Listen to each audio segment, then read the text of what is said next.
Okay, let's see.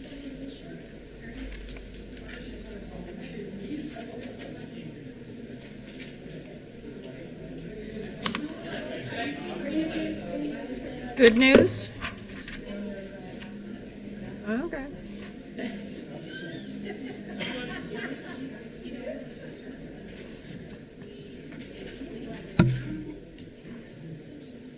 All right. Call this meeting to order. We have a quorum. Welcome, everybody. Could we have a motion to adopt the agenda? And I believe we had a change to that. Madam Chair, one change or addition. We have a closed session scheduled. We will go into closed session right after the President's report, discuss one item, and then we'll have another closed session at the end of the meeting. Okay. I move to approve the agenda as amended. Is there a second? Second. Any discussion? All those in favor? Aye. Aye. Motion carries. Okay. Public comment? There were none. None? Okay, great. President's report.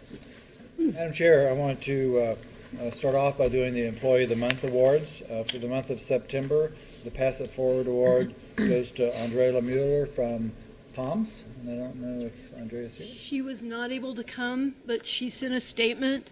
She said, it is a privilege and a great honor to be awarded the Pass It Forward award this month. It certainly caught me off guard and was a very pleasant surprise. I graduated from SFCC with my associate in applied science, architectural drafting and construction management degree in May of 2004. SFCC provided me with the knowledge and skills to open new doors in my career field and afforded me many opportunities to work with some of the best architect firms in Santa Fe and Salt Lake City. It is now my pleasure and honor to be able to utilize those skills here at SFCC. My career has taken me full circle back to the place that provided me with the education to achieve my goals and dreams. Thank you, SFCC faculty, staff, and community. All right, very nice. Thanks to Andrea. And the Wildgram this month goes to Sandra Brittenall from the Testing Center. And Sandra's here. Come on up.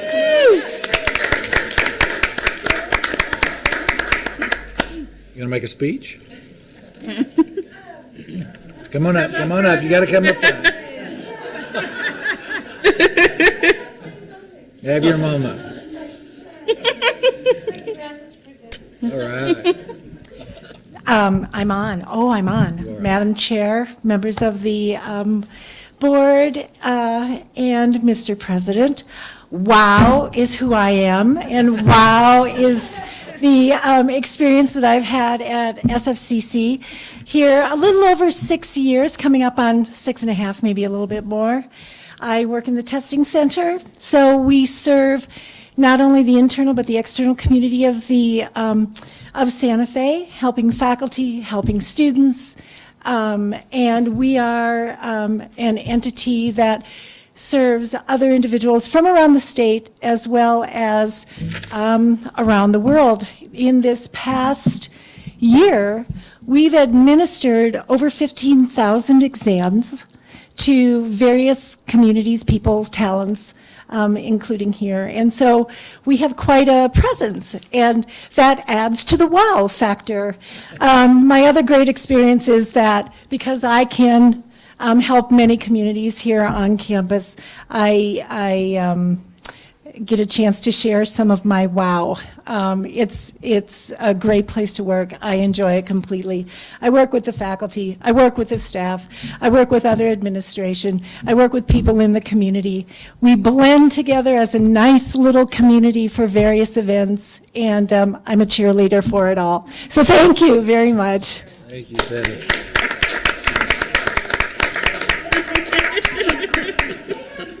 Enjoy your. You do know you were on TV. You can watch yourself later.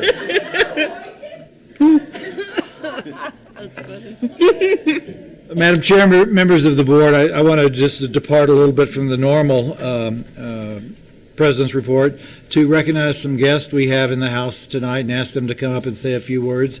I'm really excited about the projects we're doing with Siemens. We are doing things that are on the cutting edge that relate to training and education, but we're also doing things that are going to help us operate more efficiently and sustainably as an organization. I will say the Microgrid Training Center Beam Tech project was one of the projects that almost convinced me to delay my retirement until it was fully in place, but I figured there'd always be one of those projects. So I'm going to introduce the person that I've interacted the most with over the past year or so, and that's Bill Kipnis. Bill is a senior project developer for New Mexico Energy and Water for Siemens. He's actually become one of us. He spends a lot of time here, and we're glad to do that. And so, Bill, I've really enjoyed working with you over the past year or so. Looking forward to hearing the successes of this program and let you introduce your partnership that you've got here from Siemens, and also let everybody know Henry Mignardo, our Executive Director of Plant Operations and Management, is an integral part of this because it's not only an educational program, it's the fabric of the college. So, Bill? Thank you so much. And I think it's pretty clear, and everybody knows I wouldn't be here and we wouldn't be talking about some very exciting things were it not for the leadership of President Grissom. And Siemens will always be thankful to you for that.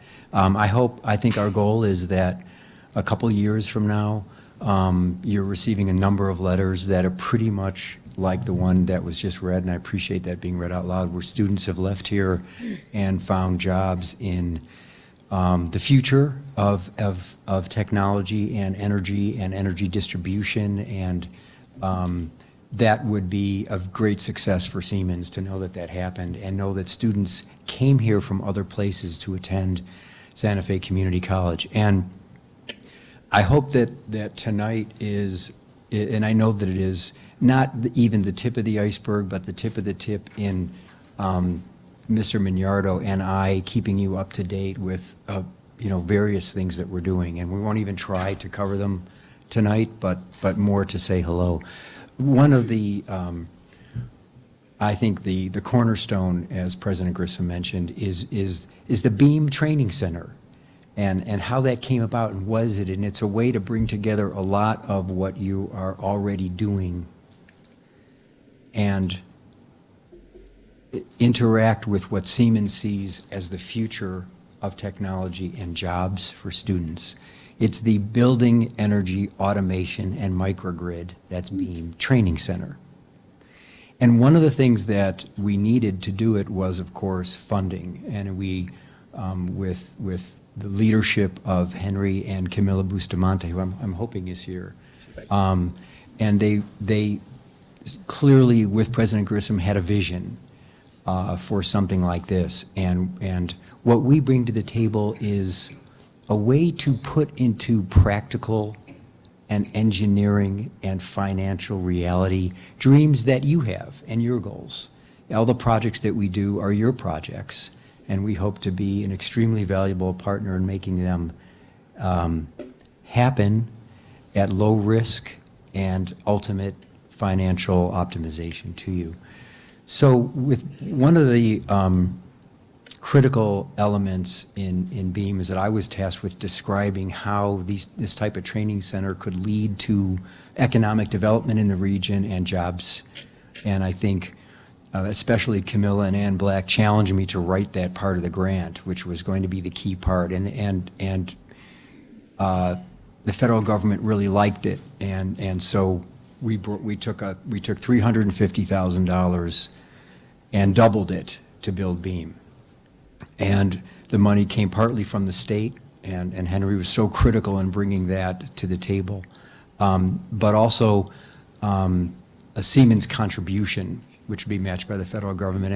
And I do want to start the introductions with Clark Wieditz, and I will tell you that without the contribution from Siemens, I don't think we could have won the grant. And Clark is the person who really I went to and relied upon for that, and so his support at the corporate level meant a lot to me, and has turned out to mean a lot to the college. So I really want to start. Clark Wieditz is head of microgrid development for Siemens in North America. Constantine Genet is global microgrid development for Siemens.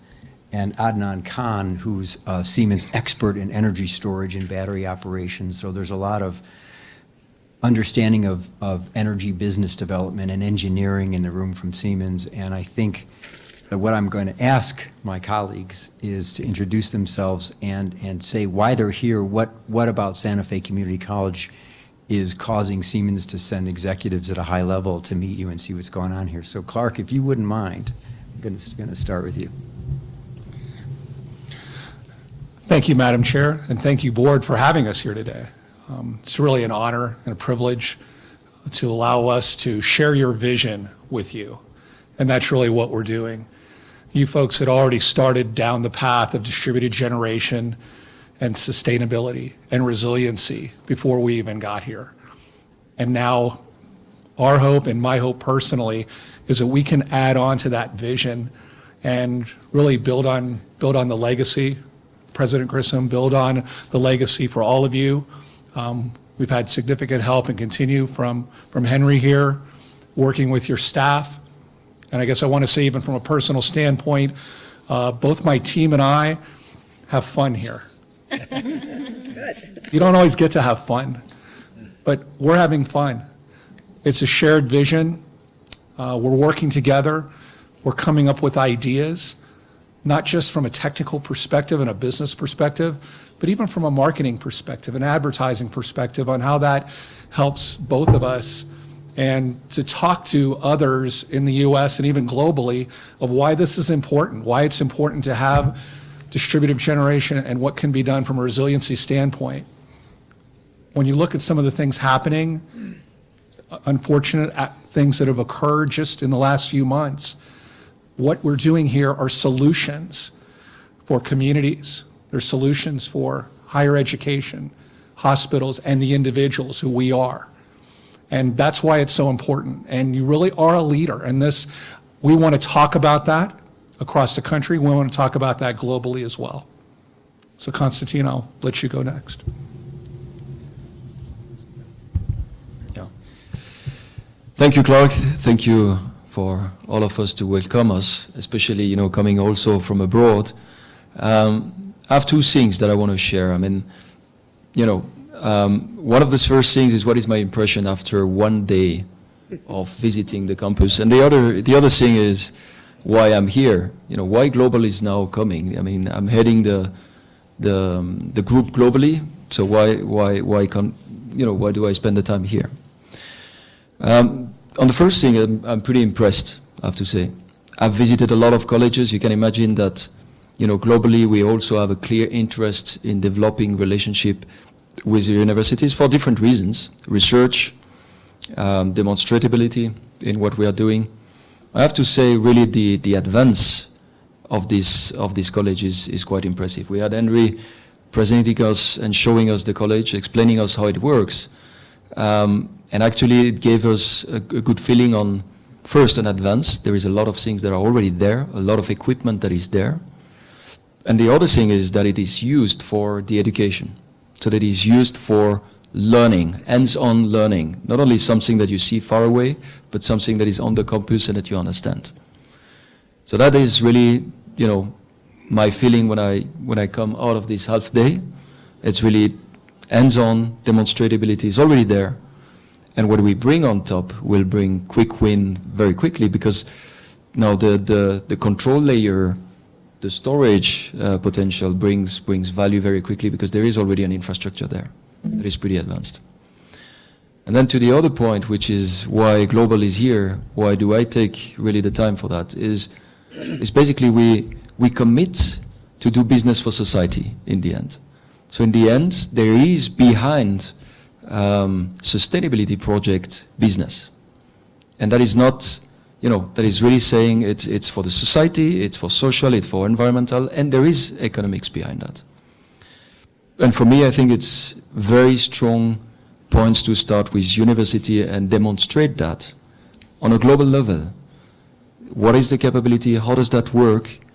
And get it replicated. And I don't do that replicated just for business purpose, but it has really the purpose of showing what sustainability paths could be.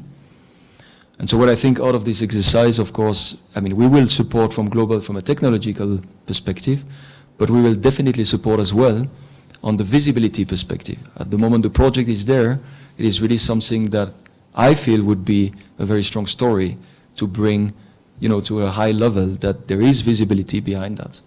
And not just for the brand of this college and for Siemens and so on, but really for the good of the society as well. So that's my 2 cents. But thanks again for welcoming me. Thank you for the opportunity of having us over, and I'll echo the same words my colleagues shared. To me, it was fascinating to visit the campus today. As an engineer, I was like in a dreamland, and the access to all these technologies that you have available. I don't think, we didn't have it when I was in the university to have that. So your students are really lucky to have access to these systems and being able to look at the technology, what they'll see in the real world. So it was amazing, the job that you're doing. I was asking, I said, it feels like going back to college again, so now get to have that experience. So my expertise is on the energy storage system and grid reliability solutions, and one of the aspects today was to look at your assets and see that the renewable energy intermittency that you have, just by the nature, we can't do anything about it. Cloud cover comes in, or that. So how can that be firmed up? That take away the gaps in your solar supply or energy supply. So with storage optimized system to be able to do that. And also, this is the future.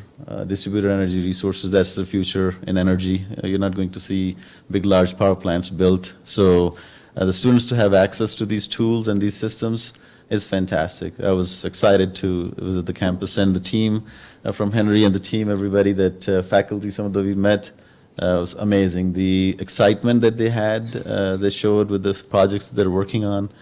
Simply amazing. So thank you, and looking forward to contributing to the cause here. Thank you so much. Thank you. See if there's anything else. Does anybody have any questions? Thank you for being here. I have a question. When will we get our Tesla battery system? Our storage? Or any battery. Any battery? Within a couple months, we'll have a small Tesla battery system for the greenhouse. All right. Yeah, pretty close. Madam Chair, members of the board, Mr. President. First of all, let me read you the definition of microgrid, because we did have a question about microgrid at the previous meeting. So this is the Department of Energy's definition of microgrid. A microgrid is a group of interconnected loads and distributed energy resources within clearly defined electrical boundaries that acts as a single controllable entity with respect to the grid. A microgrid can connect and disconnect from the grid and enable it to operate in both grid-connected or island mode. Specifications, they will include distributed systems containing load and distributive energy resources such as generators, storage devices like batteries, wind power, photovoltaics, etc. And some of these assets that some of our Siemens colleagues have mentioned, the college is well on a path, not only with those assets in place and operable, but on a path to bring those assets to an automated mode and controlled with a microgrid controllable system. So the batteries are part of a smaller scale project, which President Grissom was instrumental in getting this project started and extremely instrumental in getting the project funded, and that's the greenhouse. And that greenhouse is going to have a series of energy assets, generators, photovoltaic system, and the Tesla batteries. And those will be procured on the nanogrid, which would be a small scale microgrid. And once we get that nanogrid proof of principle operable, then we'll take that principle and we'll integrate it throughout the campus and ultimately have a campus-wide microgrid. And we hope to have the Tesla batteries and those assets for that greenhouse in place within 2 to 3 months. Well, I think this is very exciting for us. I remember 15, 18 years ago when we built our first biomass, where we were getting wood chips from the forest and creating energy to start start helping with our utilities. And this 15 years later is so incredible, and we're excited that you have chosen the community college to help us get to where we want to get. Madam Chair? Yes, Kathy. I just want to thank you. So I want to thank you for your investment in Santa Fe Community College and in our vision and in Randy's vision that he's been here for a long time working on. We've just moved him into other purposes, right, before we let him go. So we really appreciate your interest in the facility, your capital that you've put in the facility, and we look forward to a long-term partnership. And I appreciate you saying that our staff is fun, and they're happy and they love what they're doing. All right. Madam Chair? Yeah. Yes.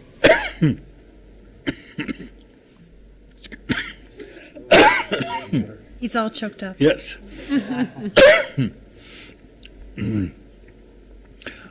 Excuse me.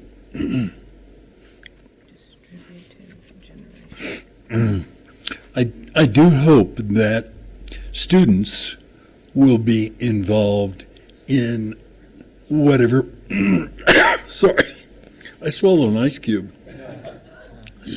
I do hope that students will be involved in any way and in every way possible throughout your period with us, because that is such an integral part of what we are about, not simply creating the system, but indeed having students at whatever level shadowing you, interns, et cetera, et cetera. And I do hope, Henry and Bill, you're thinking about that throughout. Thank you very much. Yeah, let me just say to you so that so it's clear. Phase one is all about the students. And this vision starts with putting the controls in for them, I'm going to use a technical term, to play with. So why are we doing that? From my perspective, again, how do you get new ideas? You take someone that has a blank slate and you say, okay, here's some software controls. Here's what it can do. What are your new ideas? We were talking about this before we came in here. They're going to look at it from a different perspective. They're going to come up with an idea that we haven't thought of yet, even though this is what we do every day. But because we do it every day, we can't look at it from a different perspective. Right. Your students are going to have the opportunity to do that. This is phase one. Right. As Bill said, this is just the tip of the iceberg. We're starting with the students.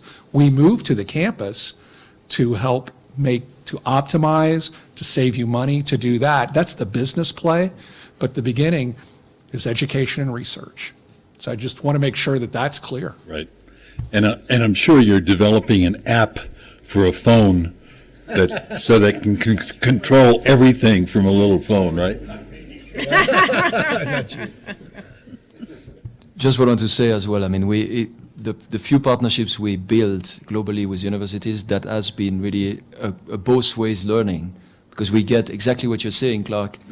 We get as much as we give in this partnership. Of course, we support the community. We support the learning on the other side. We can develop product. We have new ideas in. Great. It's very important. Good. Thank you. And by the way, Member Gamble, the first part of this project will be the simulation tool, which will be the students' tool. And we'll bring the simulation online before we bring the assets. Madam Chair. Yes, Jack. Question that I had is, I recall that a part of this undertaking includes essentially what I would call an energy audit, if to use an overused term. And I understand, I guess, that that's phase two of what you're doing. But in your initial look around, does it appear that we have in our facilities the option or the potential, rather, that we can save as much money on energy costs as it will be necessary to invest in these capital improvements? Microphone. It's your microphone. Yeah, sure. And as a second part of that question, how long will it take to amortize that out?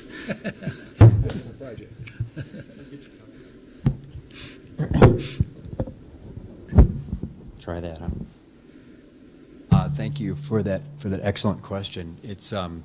It's not a question that can be answered in a soundbite, though. I'll warn you of that. But at a high level, a good energy audit, which is what we do, as opposed to a fast one, is a slow audit. Will take probably 7 months of engineering to do a good audit. And what will come out of it is a certain yes to your question. And then you will begin to ask us, well, to what extent can energy savings finance capital improvements and further on-campus energy development? And so I've been doing this long enough not to give a quick answer to that. You'll let us do the engineering, which costs you nothing. And in the end, the board will have some decisions to make about how it wants to, what are the priorities? How now, as I started, how does the dream become actual engineering, and what is the actual finances to it? So we'll be having 30, 60, 90% reviews with you to get feedback and get direction. And so you'll have options. You'll have options to finance the project entirely out of energy savings over, let's say, a 15-year period. You'll have options to do that over a 10-year period, over a 20-year period. You'll have options to invest some of your probably not capital, but bond funds, to leverage them into a larger project, to have a bigger dream. You'll have some work to do. One thing I say to everybody is, you're going to work. You're going to have some work to do. You're going to have to put some time and some sweat, and you're going to have some decisions to make for us. And we're here to facilitate and to give you a realistic option, and I think more importantly, to guarantee it. And that's the subject that we'll be talking about in the future. But it gives me the opportunity to say something I might not have emphasized before, and that is, it's difficult sometimes for a company like Siemens to come to an institution and undertake something like this. It's a big risk to us that in the end it's hard for the institution to understand it. And one of the things, in addition to leadership here at Santa Fe College, that we have is Henry, who understands electricity and engineering and project management and project development at an extremely high level. And it allows Siemens to interact with the college at this very high development level. And we have the equivalent of that in your leadership from Dean Bustamante and her faculty staff. So it's going to make the audit more fun, more challenging to Siemens, to meet the expectations of some highly knowledgeable facilities people and staff. But that's how the process is going to go over the next. You're going to have to wait for it over the next 6 months. And then just one follow-up question. When you get to that point, who builds these facilities? Who builds the project? This is a design-build project designed by the state of New Mexico. The state energy department, and came up with the idea of bringing this to New Mexico.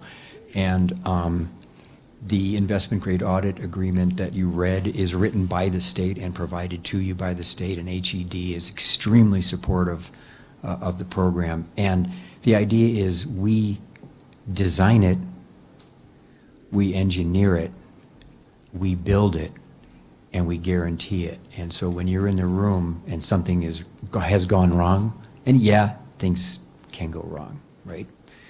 There is only one point of responsibility, and that will be Siemens.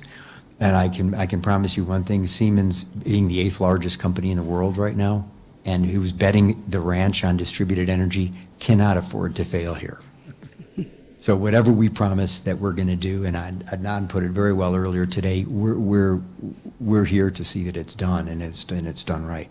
We can't really afford to miss. So thank you. That's how it's going to work. Sure. Martha.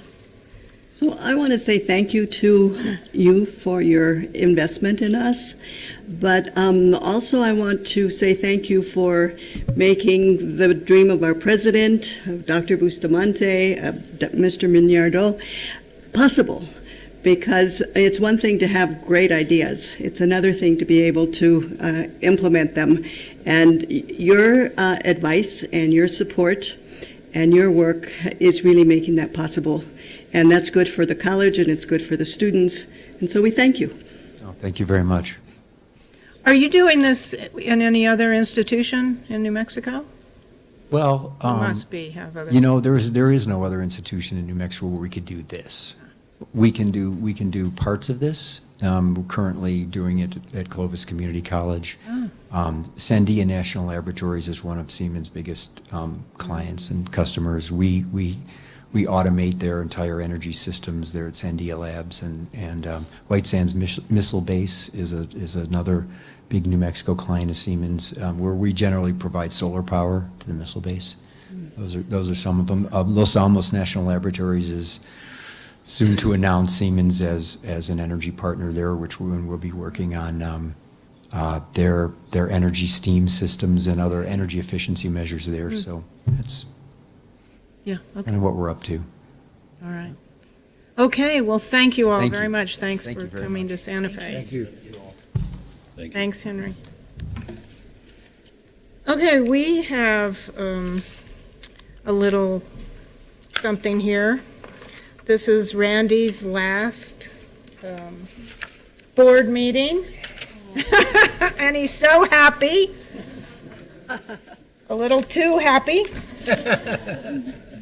But we have our resolution, which I'm going to read. Oh, my God. Whereas Randy W. Grisham has served Santa Fe Community College for more than 30 years with the highest degree of professionalism, and whereas he was a founding faculty member of the college who taught the first class in 1983 and spearheaded creation of the New Mexico Small Business Development Center, and whereas after working in the private sector, he returned to Santa Fe Community College as chief financial officer and Vice President of Administrative Services, renewing his passion for helping students and the college grow and prosper. Whereas he served as Dean of Economic Workforce Development and oversaw the opening of the Trades and Technology Center in 2011, which earned a LEED Platinum designation. He launched the sustainability curricula and pioneered green technology and workforce programs in biofuels, solar technology, green building, and algae production. And whereas he served as Vice President of Academic Affairs and 1 year later was appointed interim president.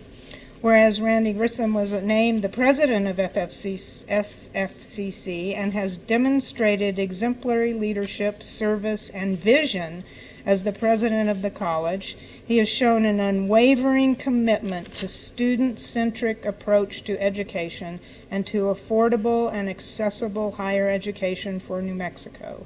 And through collaborative campus-wide initiatives, he has increased retention and graduation rates.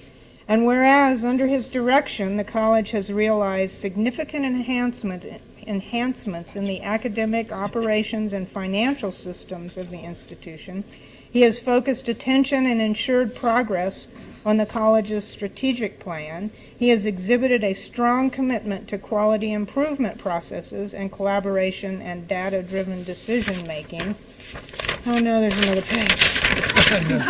I'm getting older. And whereas he has championed the college's sustainability initiatives both in academic curricula and through facilities operation and management, and whereas he has stimulated significant energy savings, launched the installation of a 1.5 megawatt solar array, maintains the college's commitment to using biomass boiler, the water treatment facility, and to sustaining a drought-tolerant and visually appealing environment, whereas he has opened the centrally located Santa Fe Higher Education Center to bring more options to local students wanting to pursue an associate, bachelor's, or graduate degree, and whereas he has cultivated and nurtured public-private partnerships for the benefits of students and communities, Whereas he leaves behind a legacy of record-setting fundraising through the SFCC Foundation, as well as public-private grants, sponsorships, and contributions.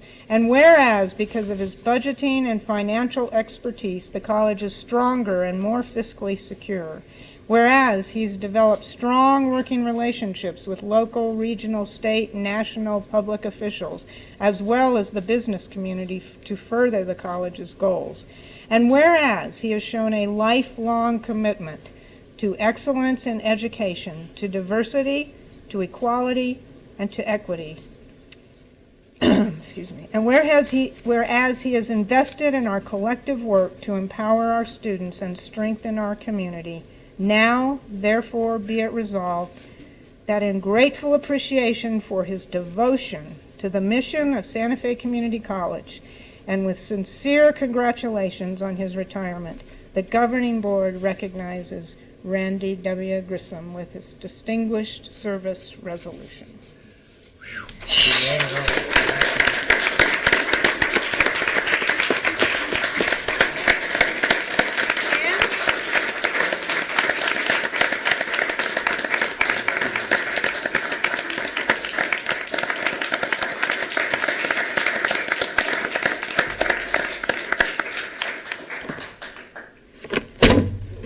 Break your glasses. And we have this plaque, which we needed a bigger one because we couldn't get all the dates of service on here. So they're kind of abbreviated. But All right. thanks for 1983 to 1989, 2003 to 2004, 2008 to 2017. All right, thank you.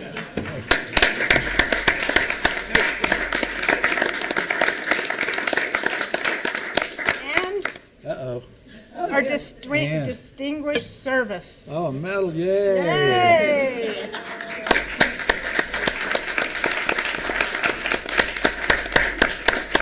From our hearts, we thank you, Randy. Thank you so much. As I've said before, it's been an honor to work at the college and be here. Off and on since 1983, from day one. See where we've come today. I want to thank all the faculty and staff, but especially the students. And I want to thank the community for supporting the college. It's been a wonderful ride. After hearing all those whereases, I feel even older than I am. And I think it is time to take a little bit of break, but I'm still going to be around, and you'll still see me from time to time. And Santa Fe Community College has been in my heart. I've moved to Hawaii, and I always wanted to come back. I lived in Denver and Boulder and always wanted to come back. This is my home. Santa Fe Community College is my home, so thank you so much.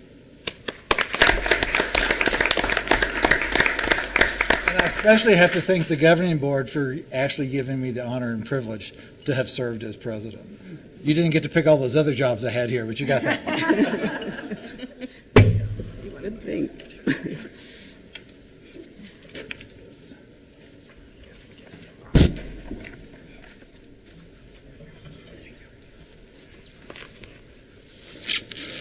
Okay, now you can go on. So, thank you. Madam Chair, in the enrollment report, I just want to highlight a couple of things. We went over some statistics earlier. I'm really proud to say that we've more than doubled the graduation rate in the last 5 years to over 23%. We've been working on closing the achievement gap. We looked at some data today that shows that low-income students and Hispanic students are actually graduating at a higher rate than other students. We've increased the number of degrees that we've awarded, degrees and certificates over the last 5 years by about 34%. And our students say if they had to do over again, they'd come back to Santa Fe Community College. So those are some of the things I'm very proud of. We had a great meeting last week with the Santa Fe Public Schools. Rebecca, you might want to come up and join us. We met with the leadership, most of the leadership of the Santa Fe Public Schools to talk about what we can do together to collaborate, to increase the number of students who are graduating from high school and going on to college. And so I'd like to ask Rebecca Estrada and Marcos Smith to say a few words about that meeting last week. Chair Siegel, members of the board, President Grissom, thanks for giving us a quick opportunity to summarize this. We've always had a long-standing relationship with Santa Fe Public Schools, of course. Since I've been here in 2005, we've had everything from dual credit to all sorts of community relationships in which we've all partnered together. But through some of the focusing that's been done through the Birth to Career Collaborative that's been brought together by the Santa Fe Community Foundation, it's really given us some, again, focus, places to really look and say, here are the places where we know we can collaborate. And so what grew out of that, and I just want to acknowledge the team from Santa Fe Community College that's on that Birth to Career Collaborative working group to increase high school graduation, to increase the number of Santa Fe Public Schools high school graduates who matriculate to college. Includes, of course, Marcos Maez is the lead, Todd Lovato, Yash Morimoto, and myself. Also included on there are Santa Fe Public Schools members, including Melissa Lomax, who is the Executive Director for Curriculum and Instruction, Lynn Bickley from Interfaith Coalition for Public Education. So again, it's a huge community opportunity to look at how we all work together to increase that college going rate. So growing out of that was the opportunity to bring Santa Fe Public Schools leadership here to the community college. So many of them, as you know, are new in some ways, including the Deputy Superintendent, Linda Sink. And so this was the first time that a lot of them even saw this campus. Wow. And so it was a big deal. Some of them who have been here before maybe hadn't been there recently or just really haven't had a chance to see things, and we got to introduce them to Science on a Sphere. But the kind of meat, for lack of a better phrase, of the presentation was opportunities to collaborate. And so things that came out of there really included, there were several, but some of the really exciting places where we're looking at doing some collaboration include, and I may let Marcos talk about this a little bit more, but expanding the college days. So you heard us talk about bringing Santa Fe High here and Capitol High here, and there was the junior day and the senior day. But as you know, there were not all students. It was 2 hours. Well, now they're talking to Marcos about how do we make it all day? How do we make it 4 hours? How do we make it every single student? How do we talk about 8th grade students? Wow. Regular presentations on the high school campuses, including their advisory classes. Every single grade has to do an advisory class either on Wednesday or Thursday. So that's 9th through 12th. We've already got a tentative schedule plan to be at Capitol High School's advisory class on November 2nd. So you're talking about 16 classes full of juniors, 16 classes full of seniors. There are about 25 students in each class. And we'll start talking about focusing on dual credit since registration is on its way to beginning. But we're also talking about financial aid. We're talking about the thing that we sort of mentioned in work session, readjusting those conversations about what can you do with your life and how can college help. High school transcript sharing is a possible pilot with all the research that's coming out regarding multiple measures for indicating how students can be successful in college. It's not just about an ACT, SAT, or AccuPlacer anymore. It's about looking at the student as a whole. So we're talking about hopefully by May 2019 having chosen a group of students from a group of school or from a particular school and using high school transcript sharing. Of course, there's a lot of planning that has to go into that and some training and technology, but everybody's really excited because what it means is accessibility, particularly for those students who didn't necessarily think they had what it took, right, to go to college. Joint scheduling. Of course, we have our own scheduling task force that's happening right now, but really the idea of how do we leverage resources, even do capital planning together, well, all that can come under an umbrella of when can students come over to the community college? When can we make sure that all seniors, for example, have a day that ends at such and such time, 2:00 p.m., and make sure they're all over here by 2:30? They said transportation wasn't an issue, which is the first time we've ever heard that. They said they could provide buses, and so, and we're recorded, and I recorded that about 14 years. I'm just making sure it's on the record now. And again, just all these different ways that we could joint schedule so that juniors, seniors, sophomores have the ability to say, not only am I building my schedule for the next academic year, but I'm also building my college joint dual credit schedule or, my concurrent enrollment schedule at the same time. And then, of course, just always with dual credit. And I don't know if you want to add anything else about the. Yeah. Thank you very much, Rebecca. Madam Chair, members of the board, Mr. President, I'll just make this short and sweet. Regarding the meeting that we had with the Santa Fe Public School leadership, one thing that was very important to all of us was that we wanted to make clear to the SFPS leadership that community colleges are no longer less than or just to get, they're not less than. They are university quality, our facilities, and while they've been on this campus, many of them have only seen the boardroom, or they've seen the president's conference room, or they may have seen the campus center. But the majority of them have never set foot in the medical simulation labs, our trades and advanced technology center, our fine arts facilities, and that was key to us, for them to be able to see those facilities just the same way that we want to bring as many students as possible to see those facilities. We think that it is just as important to have the leadership see those exact same facilities so that it trickles down. This is a trickle down that can actually work. They can trickle down to the teachers, to the students, to the counselors, and it's a win-win situation. So we were so happy that we could finally get this off the ground, and we see nothing but good coming out of this, members of the board, Madam Chair. Thank you. And they had, and really, we had the opportunity, we brainstormed all sorts of things. One of the things that Vice President Peters and I, back when I was still in doing dual credit and recruitment at the same time, were these idea of these vertical conversations.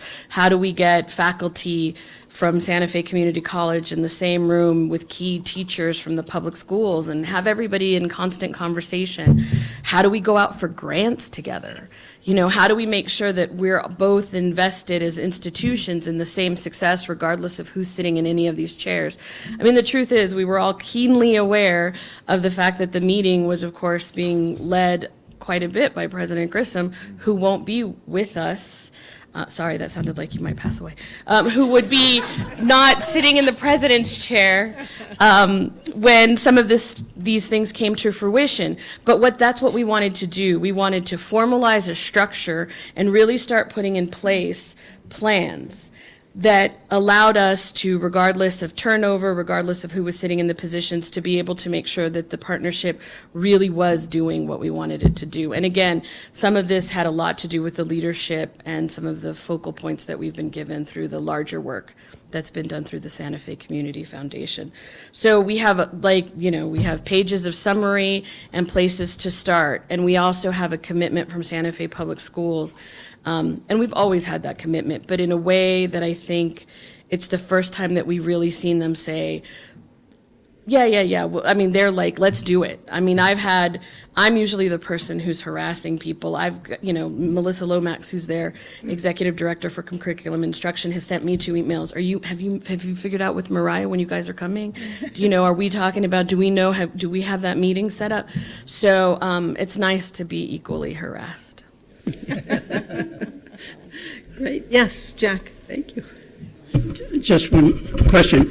It's good that we've set up these processes as a part of our enrollment strategy, and that's something I've certainly been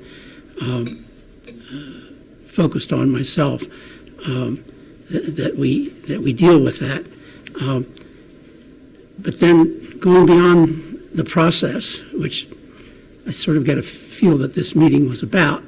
Can you isolate or can you summarize any specific concepts that seem to appeal to the high school representatives? A few that kind of the low hanging fruit that could be worked on in the very near future. Well, all the ones that I mentioned, those specific 5, the scheduling together, sitting down, there was some hope to be able to do it in the spring, but we're pretty down to the wire. So if we can't at least, we're talking right now about identifying maybe 2 or 3 classes in each particular program area, in this case, I'll call it the schools. So, fine arts, design and media arts, liberal arts, et cetera, and being able to say, okay, here are the 2 classes that together we're going to jointly schedule so that we know that students who are interested in these classes from these public schools can go ahead and know that they will have a spot in these classes at the community college starting at 2:30 p.m. or later, and the public schools will help us transport them here so that they're able to take classes. We're trying to get some done, actually, like I said, for spring. We don't know if that'll quite happen, but we already have a commitment to be able to make sure that we're doing joint scheduling starting for fall. So that's one of the first ones. Again, the figuring out how to get every single high school student here to see the campus. So Marcos is already working with various representatives, particularly right now from Capitol High School, to ensure that we have 9th graders here, spring, all of them. 10th graders, all of them. 11th graders, all of them. 12th graders, all of them, coming this spring 2018. So, so again, transcript sharing, that's a little bit of a longer term one, but that's one that they want to do almost immediately. Expanding some of the dual credit pathways that we have, those are ones that we're working on right now as we speak. If we can't get them implemented by spring, we're definitely going to have them implemented by fall. The other one, again, is those advisory classes, the meetings, the representatives from Santa Fe Community College. And this is one that they really, really were interested in. How can we help them inform their students? And so what they said is we have a captive audience twice a week, every single one of our students in these advisory classes at the 2 comprehensive high schools. How do we get people in there to talk to them? You know, recruitment, financial aid. They were huge on financial aid. They really want the opportunity for folks from a financial aid office to come in and speak to every single one of those students and start talking to them about it as soon as possible. They want to start those, well, like I said, November 2nd, that's next week, is the first one. So those were some of the immediate ones that we heard. And I think there were some lower level ones in terms of recruitment as well that I wasn't involved in, that I know that they're talking to Marcos specifically about. I was just wondering, you may have seen in the, excuse me, in the paper a few days ago an editorial by the president of Northern New Mexico College talking about, very, very succinctly, about the blame game, he called it, on college enrollment declines. And without trying to summarize his article, he basically said, you know, that in the past it appears that, you know, the colleges are blaming the high schools for not turning out students who can begin their education without remedial training. And that creates an adversarial relationship between the two, and that we need to think of the whole educational arena and paradigm, not just high school and not just college. So I was curious in your meetings with him and your discussions with him, did you get any sense of that? I won't call it antagonism, but I'll just say that kind of dialogue. So that didn't seem to be a problem for our relationship with them or their relationship with us. Randy, you have something on that? And Madam Chair, members of the board, I don't think we've had that relationship with the Santa Fe Public Schools too much. You know, one of the things even to address any of those issues would be getting the faculty and faculty together. We did a pilot project a few years ago with English faculty and Santa Fe High to try to figure out how we're making sure that they're teaching what we're expecting and even realigning some of our things. So we've got to figure out some ways to do more of that. I haven't seen as much of that. I also don't think the 2-year colleges have played as much in that blame game as the 4-year schools have. Because of reasons of equity, we address all students where they start from. And yes, maybe it's because of AccuPlacer, and maybe if we do some multiple measures to look at placements, we may have fewer students having to take as many developmental courses, but we know we're still going to have to offer the developmental courses in some sequence and in some ways to do that. So, you know, I don't feel that we had that with Santa Fe Public Schools at all in any of my almost 30-something years of being around Santa Fe Community College. So. That's good. I would just conclude by saying that I think that's excellent to know that, because that's certainly counterproductive. I mean, you're not going to encourage partnerships by them expecting you to come and meet with them and preach to them about graduation competencies and so forth. So that really probably has to be set aside, and we're all focusing on the same issue, which I know you are, but I'm just wanting to try to emphasize that that's important, certainly to me, and I'm sure to the board members, that we see all students in Santa Fe as a challenge, and as an opportunity to educate and to create a lifestyle for each one of these in the way they want. And so as long as we're keeping that cooperative relationship in mind, I think that the initiatives you're starting here should bear fruit. Other comments, questions? Thank you all. It's a very So very quickly, very Madam Chair, positive. I'm a little low on the uptake there, but Sorry. I just want to say thank you for starting the conversation, and I would love to propose that at a future date, we may want to see how maybe we engage with the Santa Fe Public School Board using some of this same data and the work that our staff has done as a launching place for that conversation. Right, yes. Excellent idea. So two good news things. Okay, this is only going to be a good news meeting. There you go. All right. So the enrollment report will be, there's other items in my report, but I'm not going to go in them. It's online and a written report. So for the sake of time, I'm going to ask Vice President Peters to come on up and do the enrollment report. And then, Mr. Morimoto, you may want to come on up in case we want to talk a little bit more about the closing the achievement gap. We kind of went through that earlier. Chair Siegel, members of the board, President Grissom, I want to say just really quickly to you all that Marcos Maez was my student in 2005. And I can't tell you what a pleasure it is to now be colleagues with so many of my former students and so many former students of the college. Andrea Mueller is another example. She sent the statement in with the Pass It Forward announcement earlier. Marshall Martinez over here, also one of my former students.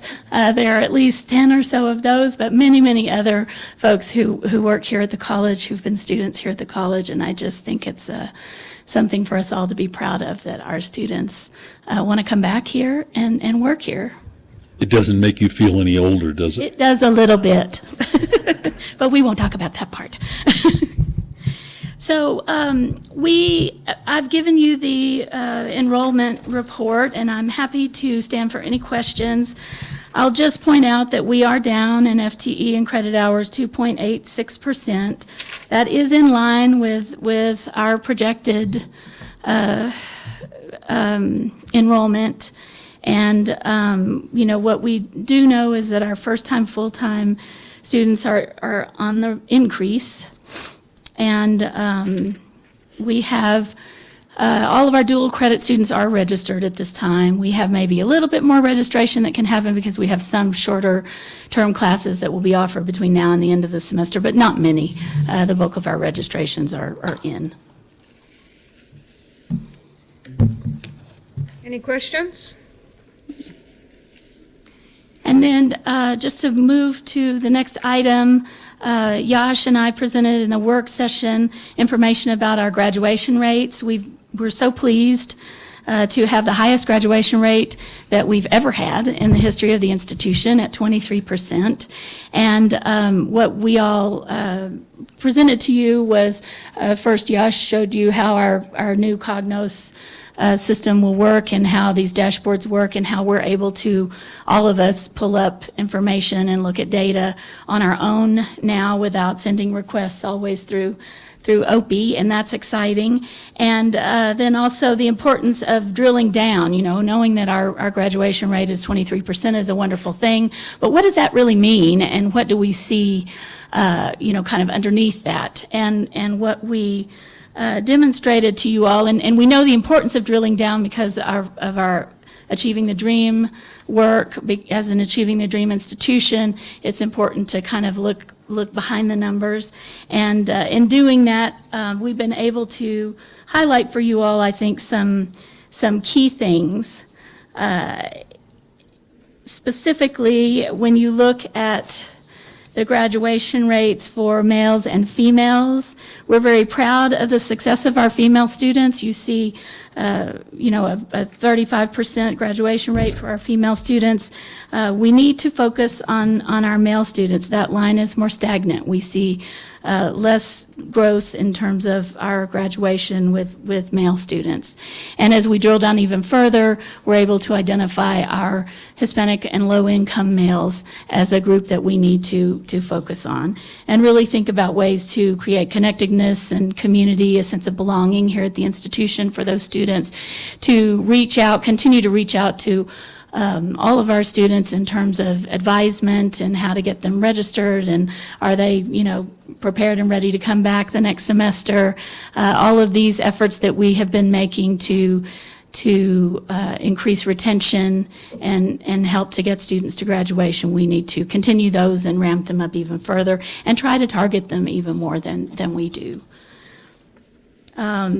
We also looked at the traditional and non-traditional student, and we saw that the gap between these, and I remind you that a traditional student is in the 18 to 24 age group, and then non-traditional is older than 24 years old, and that gap is closing, which is interesting to see. And there's very little gap between Hispanic and white students in terms of the graduation rates. We also had a look at our high school equivalency students and our high school diploma students, and that gap is closing as well, which is exciting to see. And you might just explain for anyone yes, listening out there that what the peak numbers mean and then Sure. why it goes down, because that's not. Thank you, Chair Siegel. I appreciate you bringing that up. So what you're looking at on this graph is we're looking at this by the cohort. And so the cohort that we are currently speaking of is the fall 2014 cohort. And that is we're looking at the 3-year graduation rates, specifically at first-time, full-time degree-seeking students. And so, you can look at this graph and you can see fall 2014, these percentages. You can see sort of where we've been in the years prior to 2014. And then the reason that you see lower numbers on 2015 and 2016 is that is before that 3-year time period has ended. And so we really are, for these graphs that we're looking at, focused on the fall 2014 cohort, because that is the cohort that hit that 3-year mark in 2016, which is what got us our graduation rates of 23% in 2016. Right. Josh, anything you want to add? Oh, that's great. You did a perfect job. Oh, fine. Now, you said that everybody now faculty can access this, or who can access it, and how do they learn how to access this? Or is it really easy? So, member chairs, members of the board, President Grissom. So, one of the things we're doing right now is we're going into the phase 2 of the Cognos project. And so we've given about 30 people on campus access to the data so that we could sort of test it out and see how it goes. Anybody with the proper authorization currently has access to the Cognos could take a look at those different dashboards. And so they need to go through the approval process, the security process that OID has in place to ensure that people are accessing data at the appropriate level, because that sort of concerns the FERPA concerns, addresses the FERPA concerns right there. One other thing I want to really point out is, so one of the things we've been doing over the years, we've been providing data as people have been requesting. And as we have more and more demand for data, we're now at a different stage of our data culture and data strategy, in which we want to decentralize it so that people could have on-demand data when they need it, so they can make decisions right there on the spot, rather than having to wait 2 weeks to get a simple report. And so we've been prioritizing different kinds of reports that directly relates to our strategic plan, and now we are looking at what are the reports that people could use at different levels. So this 6 months, the OIT and IR people have been working very closely, testing out different kinds of reports, and so we'll be starting to roll it out and expand access to Cognos, the dashboards you saw right today at on the screen in January. Okay. Other questions, comments? All right. Thank you all very much. That concludes the president's report. So this is where we put the closed session, session. So if we can have a motion to go in closed session for the purpose of discussing the interim president contract. So move. Second. All those in favor? Aye. Aye. Opposed, motion carries.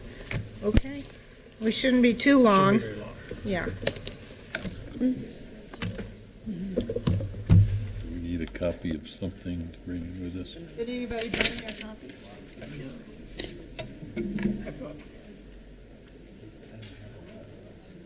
Okay. When I did read it.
Yeah, oh yeah.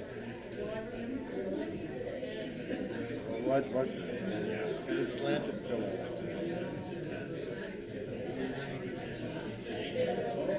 It's not a client.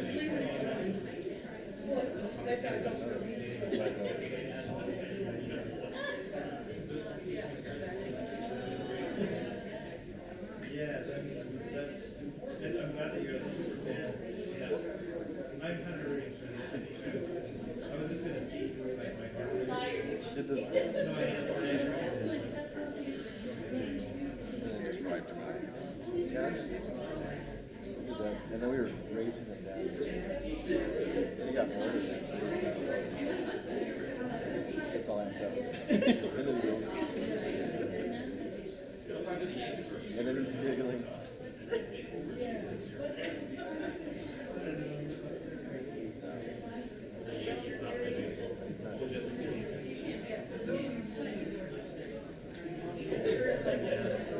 He'll be here, well...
Yeah, we wanted one that was bigger, but that's as big as they go on this kind of thing. So,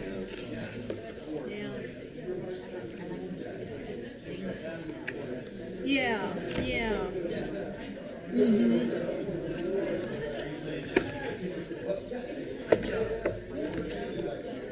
Oh, thank you, Miss. Yeah, I was thinking I might try to take my my computer home and work from home tomorrow. Like, try to get some minutes done tomorrow, maybe. I don't know. I'm tired. I'm really tired.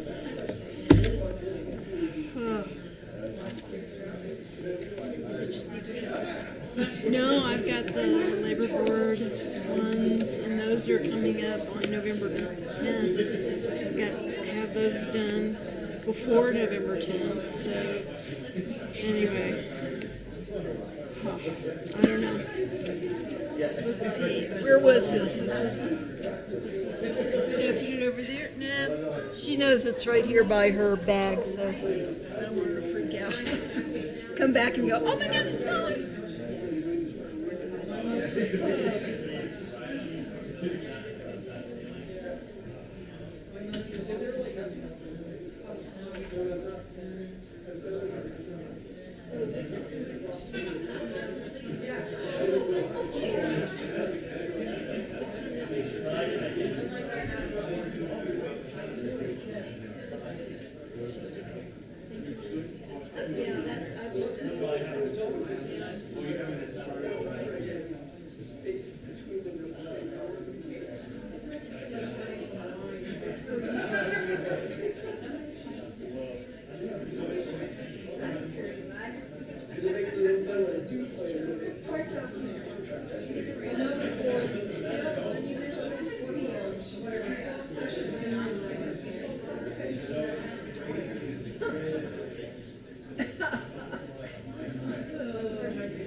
Linda, hand me that non-bay so I don't forget that.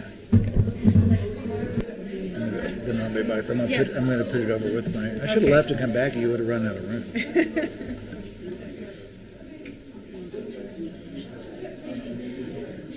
Oh yeah, I got two.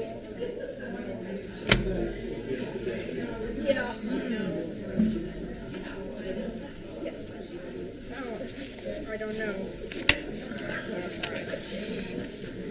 Yeah, it's like it's in the evening. I think, maybe it's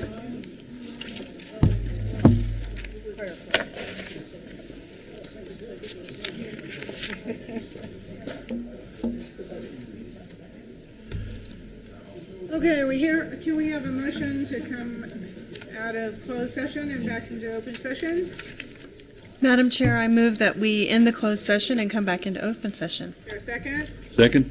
All in favor? Aye. Opposed, motion carries. Okay. Next on the agenda is Faculty Senate Report.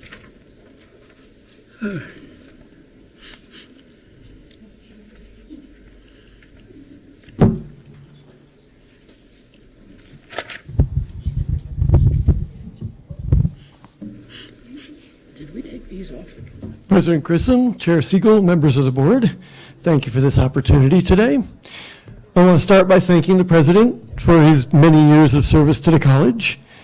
I also would like to apologize. There may have been a breach of trust from one of the members of our organization, and I'm not going to get into deeper, but we're looking into that, and we truly apologize, and it will be addressed. We're looking at, there's been some discussion lately, and Vice President Peters is going to be coming to the Senate to talk about college service and its definition, because we have come up with a policy, but there's some discussion going on this semester as to what sorts of things are. I know when we went through our discussion of the policy, there was a lot of concern that there's such a diverse group of courses taught here and a diverse group of faculty that what college service is may be very equally diverse from position to position. And so we're going to be having that conversation, and now we'll probably come back and report on that, but I expect that will work out well. The Faculty Senate is beginning to look into ways that we can do formal review of deans and academic vice president. Not an HR review, not something necessarily to go in their file, but more of an academic peer review. And we know that the IDEA survey that we do of the students reviewing faculty also has the capacity to have faculty review members of the administration. So we're hoping to enable that, and we'll probably have more conversations about that going forward. But I want to be really clear that we think it's the focus is on improvement, not criticism, but having that good positive interaction and having people look at each other's. I know we're all going through peer reviews this semester and next semester. We just want to expand that a little bit. The presidential search, we're getting a new president, I assume now, and the presidential search going forward, the faculty want a very full inclusion in that process, meaningful role, a role in planning the whole process and participating at every level, and we hope that the board is willing to work with us on that. And so we look forward to however that works out, but we definitely want not just to be brought in at various parts, but to have a very meaningful role in planning the entire process of selecting, and we think that that's a very appropriate role for faculty within an academic institution. Finally, on behalf of the Faculty Senate, I want to thank the President for his many years of service. Hasn't always been smooth and easy, but in retrospect, he has served this institution well and will go down as one of the finer presidents Santa Fe Community College has ever had, and we want to thank him for his service. Questions? I have a quick comment. I really like the new format of the minutes. Mm-hmm. They're much easier to read. Okay. They're a good communications tool. We're working on that all the time, and as we develop the Canvas tool, which is what we settled on now, as a way for all the faculty who can't come to meetings to engage in conversation, I think we'll find that the dialogue and the broader input is going to serve us all very well. Thank you. Thank you. Thank you. Thanks. Okay, Staff Senate.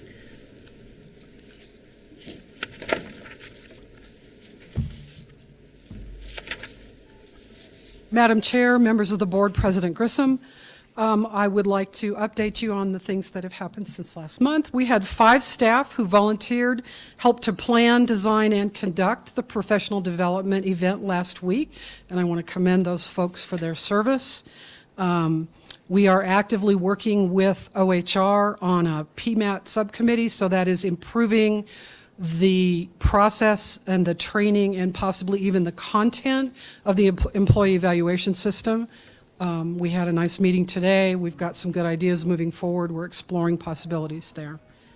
We're also actively participating with YASH, the Succession Planning Task Force, and they are working to develop plans and some pilots to see how that goes forward. And I would also commend that as another aspect of sustainability at the college, one we don't necessarily think of as sustainability, but that's what it is. So. And then finally, I would like to congratulate Randy on his retirement. You've been a great supporter of Staff Senate. Thank you for your service, and please enjoy your next journey. Thank you.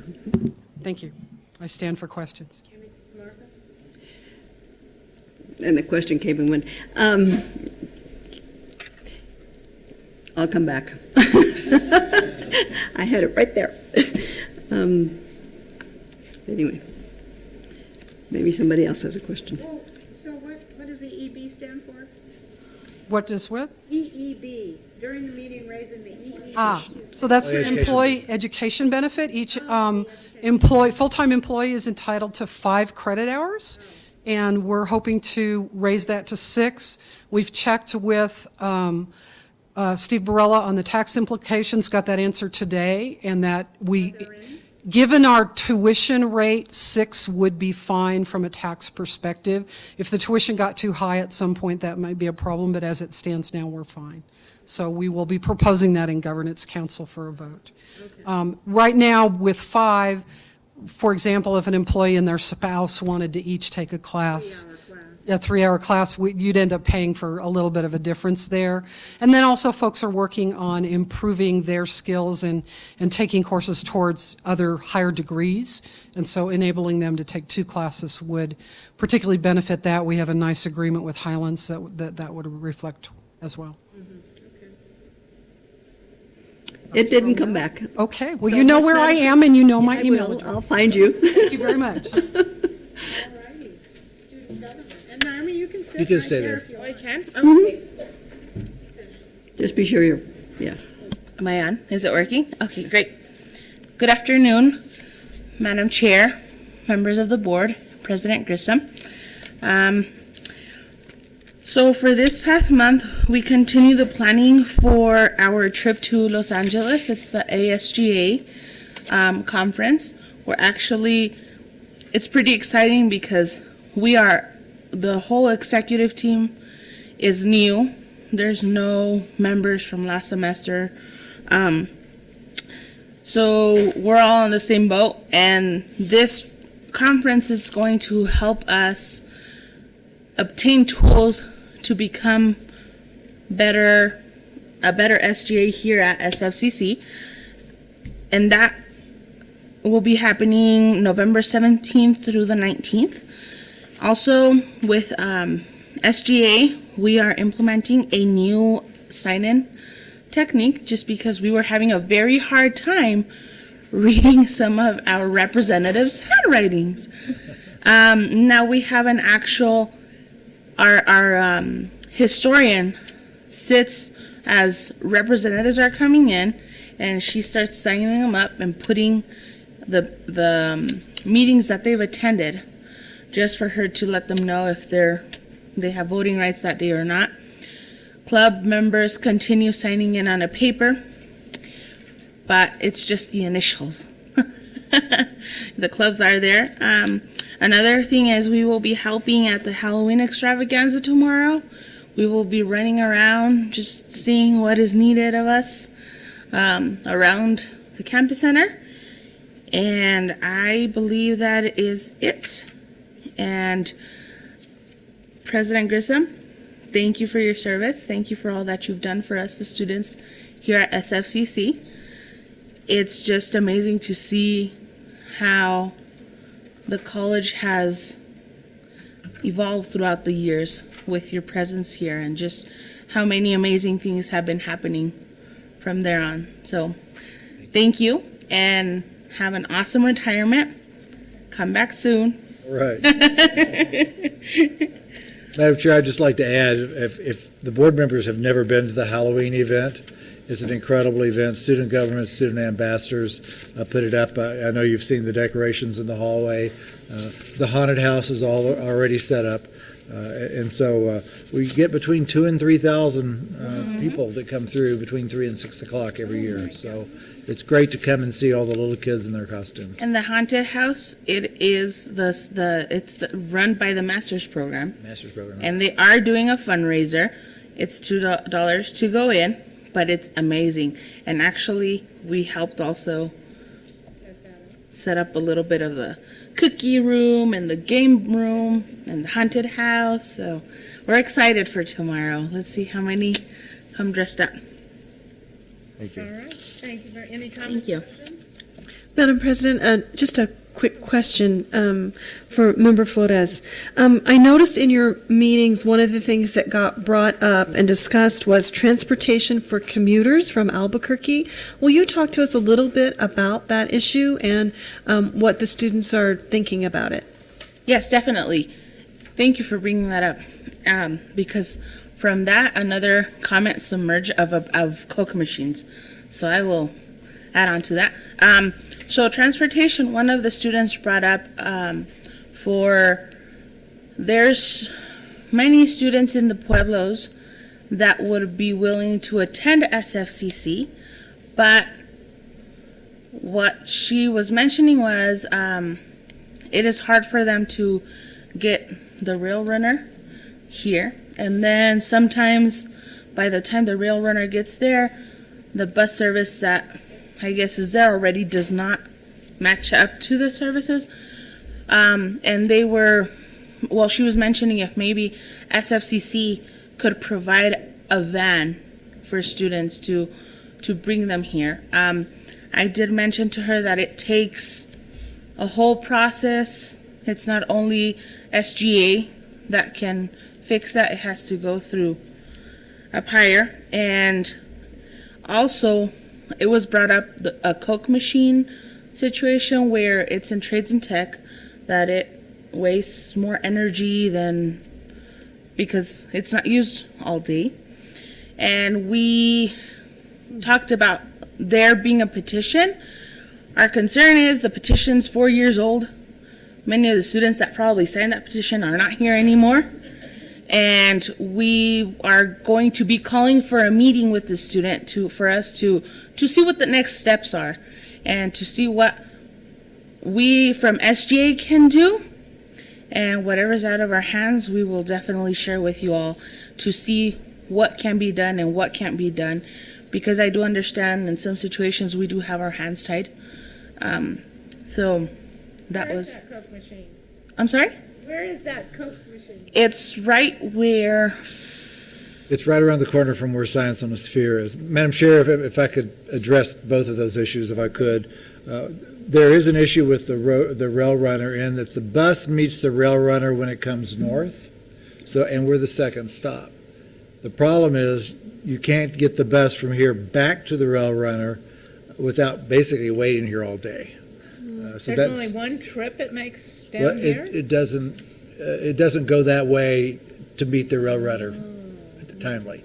If you're riding up from Albuquerque, you can get off and you can get to campus. It always meets the arriving trains coming from Albuquerque, and we're the second stop. So that part is... At $5.99? Yeah, $5.99. The problem is getting from here to $5.99 to match up with the train schedule going south. The schedules are pretty much designed for commuters coming from Albuquerque to Santa Fe, and that stay all day. Yeah. We have also had some discussions with the Pueblos from north of here about how could we arrange some transportation for those students to come, and probably have to come as a group and stay here all day.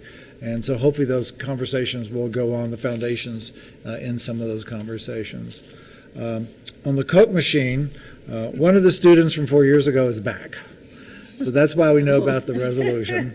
And the issue with the Coke machine is that when we put healthy food in that machine in the Trades and Technology Center, nobody bought it. And it went bad. And so we eat the cost as well as the vendor eats the cost. So, we'd love to serve healthier food in all the machines, but that's not what the students buy, unfortunately. But it has come up again because a student from 4 years ago is back. And so, if we could get people to buy healthier food. And if I may add on to that, several representatives were not very happy with with making a decision for them of having just healthy foods in our machines.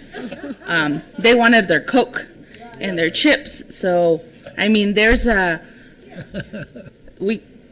there's so much that can be done, right?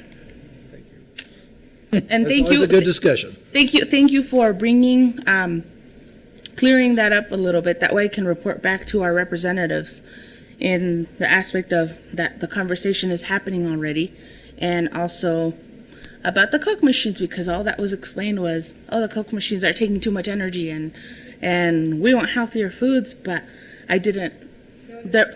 The explanation wasn't there that it had already happened. That was not expressed to us, and also we didn't know there was already conversation happening with the Pueblos up in northern New Mexico. So I'll share that with our representatives that way. Also, key thing to remember is Rebecca Estrada is on the Regional Transportation Board, and so she keeps sharing with them our concerns about the buses getting back there. We haven't won anything yet, but we keep trying. Awesome. And one more thing. This same student has been bringing up over and over again insurance for adjunct faculty.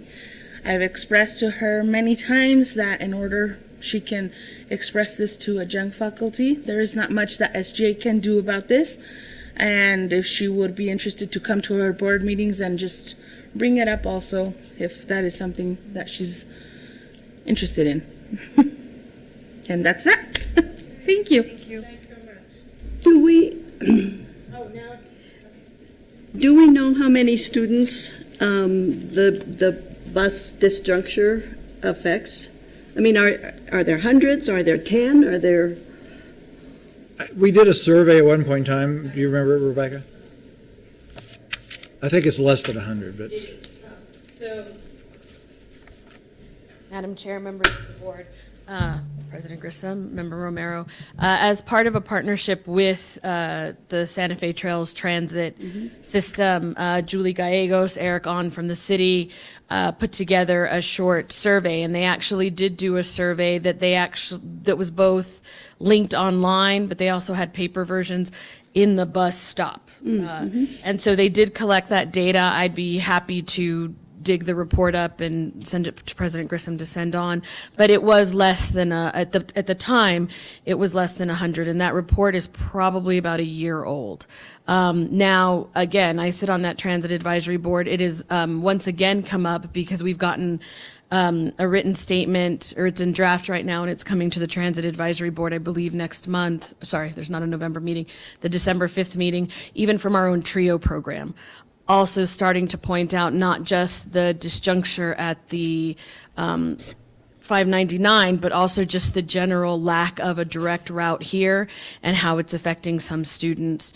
You know, it literally makes them have to make a decision between working and coming to school because it's such an indirect route. So what we've heard time and time again from transit, and they're helpful, they have the same issue we do. It's a resource issue. They would love to create more direct routes. They would love not just for students here, but that's the IAIA, you know, the people who go to IAIA go there. People who come here, there's some other areas who get off at that 599 stop and take that bus. They know there's a population they need to serve there. They also know they don't have Saturday service here, and they really need Saturday service here.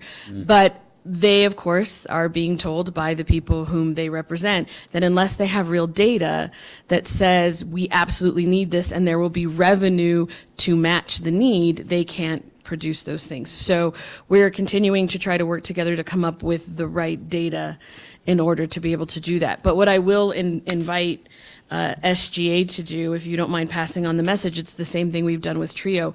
The more we can actually get this information, then that'll help us spawn another survey or other tools that we're looking at trying to do. And we're doing the same thing with Santa Fe Public Schools because they run into the same issues in terms of their students who are, you know, you can't always depend. Parents are working, so students are having to find their own ways to school as well. So the more that we can get these kind of testimonials, that helps us go back and say, okay, let's look at this again. Maybe it's time to look at it again and see if there are ways to collect enough data to talk about revenue. Thank you. Madam Chair, members of the board, just remind you, it's been a number of years ago, but we actually did look into buying a bus or a small transit and hiring some people to go back and forth between 599, between Santa Fe Place Mall, because you can get there, but then you have to wait for the bus to come here. You can actually walk from downtown to here faster than you can take the bus. It was just insurance and cost prohibitive at the time. You know, it might be something we look at again, but you have to have special licenses. If it's a big bus, if you do the small van, you still have the insurance issues, and then the staffing you'd have to hire to drive the bus. So it was just cost prohibitive at the time. And we're having the same issue at the higher education center. There actually is a bus stop in front of the higher education center, but for so many of our students, particularly we were finding it when we had Rad Tech over there for a little while, but even with some of the gen eds and the business courses we're offering at the HEC, if they have classes here and at the HEC in the same day, it becomes very difficult because there's no direct bus link there either. So it continues to be a long-term conversation, and my official role on that transit advisory board is as the education representative. So it's been good. It's allowed me an opportunity to bring these stories. Chain Breakers has come in on behalf of the public school students. So it's a real need, and they actually do recognize it. I think we're just fighting much some of the same battle that we're fighting here, which is they want to know if they do it, will the revenue come? And so that's what we're continuing to try to find out. Thank you. What? Oh. Rebecca, does the RTA charge for fares? Yes and no. There are various categories, including students who have free bus rides. Of course, veterans, you may remember that our own Greg Scargill was part of a large effort that made it so that veterans ride for free. So many of the categories we're referring to actually ride at no charge. Now, we're also talking about employees, though. We had several employees who come up, who are commuters, who come from the Albuquerque, Rio Rancho area and are trying to do the same thing, take the rail runner and get over to the community college. And so in those cases, they do not ride for free. However, there have been some proposals on the board that we looked at what point that said, and actually this was President Grissom and I can talk about this. This was something that they do in Boulder, Colorado. University of Colorado Boulder, of course, which is ridiculously huge and has a very different funding situation, but they're able to just pay a flat amount, and so all their employees and their students ride public transportation for free. So there was a point where we were having conversations about what would that look like? Is that something that we could do? But in the end, the number was, I think, a little bit larger than we anticipated. And so then part of the survey that we did, again, about a year ago, included if you're an employer or student, would you be willing to pay a little bit extra so that we could pay into this public transportation so that everybody could ride for free? And, it's not the best of economic times. And so the answer at that time was a pretty resounding no. And so we continued to go and look, but again, it was in the same fiscal year where we were having to make some hard decisions. So we weren't in a position at that time to do that kind of everybody ride for free that we could pay into. Because originally RTA didn't charge anybody for anything. I mean, even fares from Taos to Santa Fe, they just picked you up and it was free. Well, and that's a little bit different. So there are two different systems. There's the RTD system, and then there's the city transit system. Mm-hmm. The RTD system, you're right, the one that the blue bus. Yeah, they do not charge. Well, let's get the blue bus then. Well, we're not on a blue bus route. Well, let's get the blue bus route to Santa Fe Community College. I can certainly bring that up. I would like to say I have the power, but I don't think so. If I could add on to that, actually, the city just did a study with the Blue Bus to see if they would give in the Santa Fe Trails into the RTD. Yeah. It was not a very good idea because then within 5 years, the money runs out, and then there's 4 counties that have to vote if Santa Fe keeps their bus system. And I don't think those 4 counties are going to vote for us, because everybody thinks we have a lot of money, so then we would just lose our Santa Fe Trails, And that is period. true. And I'm happy to also forward you that report. That was presented in the last Santa Fe Transit Advisory Board meeting. That had been a 1.5 long process. They explored combining RTD and Santa Fe Transit. And again, it was, as President Bojarquez Flores mentioned, pretty resoundingly denied. So that combination, that won't be happening. Do they still run free buses to Edgewood? I believe so, but I would have to go back. I mean- I'm less familiar with that, given that I'm on the city transit and not the RTD board. Yeah, but the RTD, I mean, if they can justify running a bus all the way to Edgewood to bring a few people to Santa Fe, could certainly justify running a bus from the 599 Railroader stop to Santa Fe Community College, I would think. One thing that I can say that I do know about both systems is it has to do with the breakdown of the funding. And I'll probably know just enough of this to get myself in trouble. But there's a significant amount that comes from federal funding that actually then goes into these particular transportation systems. And how that's divided up really dictates, much like our grants, where you can actually have these routes and how they can be paid for by certain pockets of money. And I think, unless I'm mistaken, and again, this is all information I'm happy to go back and get if you'd like me to, some of those federal monies are really, really specific about where, what the populations that you're serving and for what purposes. And so I don't want to say that I know for sure, but I suspect some of what RTD is able to do is based on those federal funds. Well, the Blue Bus is also funded in part by Santa Fe County gross receipts tax. So we're in Santa Fe County. You might remind them of that and suggest that they think about that if they're interested in students and education and supporting the Pueblos and quite frankly enlarging their system and increasing their ridership. I'm happy to do that, Member Sullivan. And I also have Robert Anaya's ear at the HEC, who, as you know, is a county commissioner. And I think we can say we have County Commissioner Ed Moreno's ear. So I'm happy to certainly take that message back. Thank you. Madam Chair, one last thing. Yeah. We actually upped our attendance from our first meeting having about 20 representatives to about 50 in our, not this meeting, but the week before. Great. Or before, yes. Before midterms, after midterms. The 18th. Thank you very much. Okay, we have the approval next of the consent agenda after we remove the first two. Madam Chair, we need to remove policy 4-15 and 4-16 from the consent agenda. I move approval of the consent agenda as amended. Is there a second? Second. Discussion. All those in favor? Aye. Aye. Motion carries. Okay, so now let's take up 4-15, the FMLA. We had some changes to make there. Yeah, Madam Chair, at the work session earlier and based upon our conversation at first reading last time, we did update some wording so that we were not penalizing married couples who had to take FMLA for having a child, so that we made it the same whether you're married or not.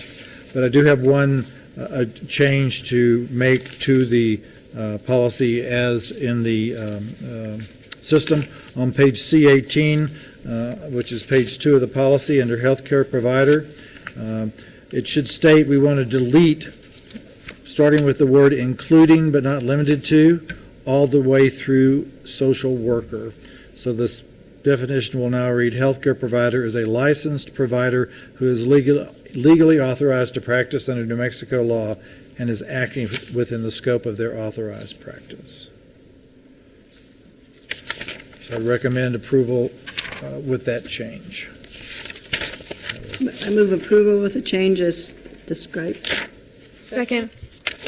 Second. Any discussion? All those in favor? Aye. Opposed? Motion carries. Okay, the next one. Madam Chair, on policy 4-16, which is the employee accessibility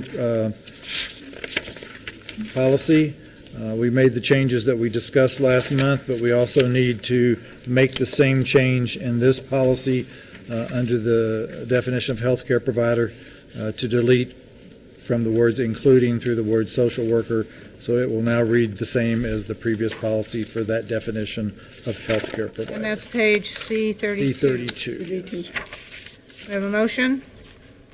So moved. Second. Any discussion? All those in favor? Madam Chair. Okay, discussion. On 4-16, in this policy where there's crossouts, I mean, What page are you on? I'm on page 2, C32. Okay. Crossouts, Oh, hold or desire? yeah, the crossouts are going to be eliminated, or are they to be left in as crossouts in the policy? Under essential job functions. Yeah. Where is that one? Number 5, page C32, number 5 additional. Under essential job functions, there's They will be removed. Okay, so if there's anything that Yeah, if is there's, lined out, that's going to be removed in the final policy, okay. Yes, and we actually found a couple of places we're going to correct some capitals that shouldn't have been lowercase. Right, we discussed that.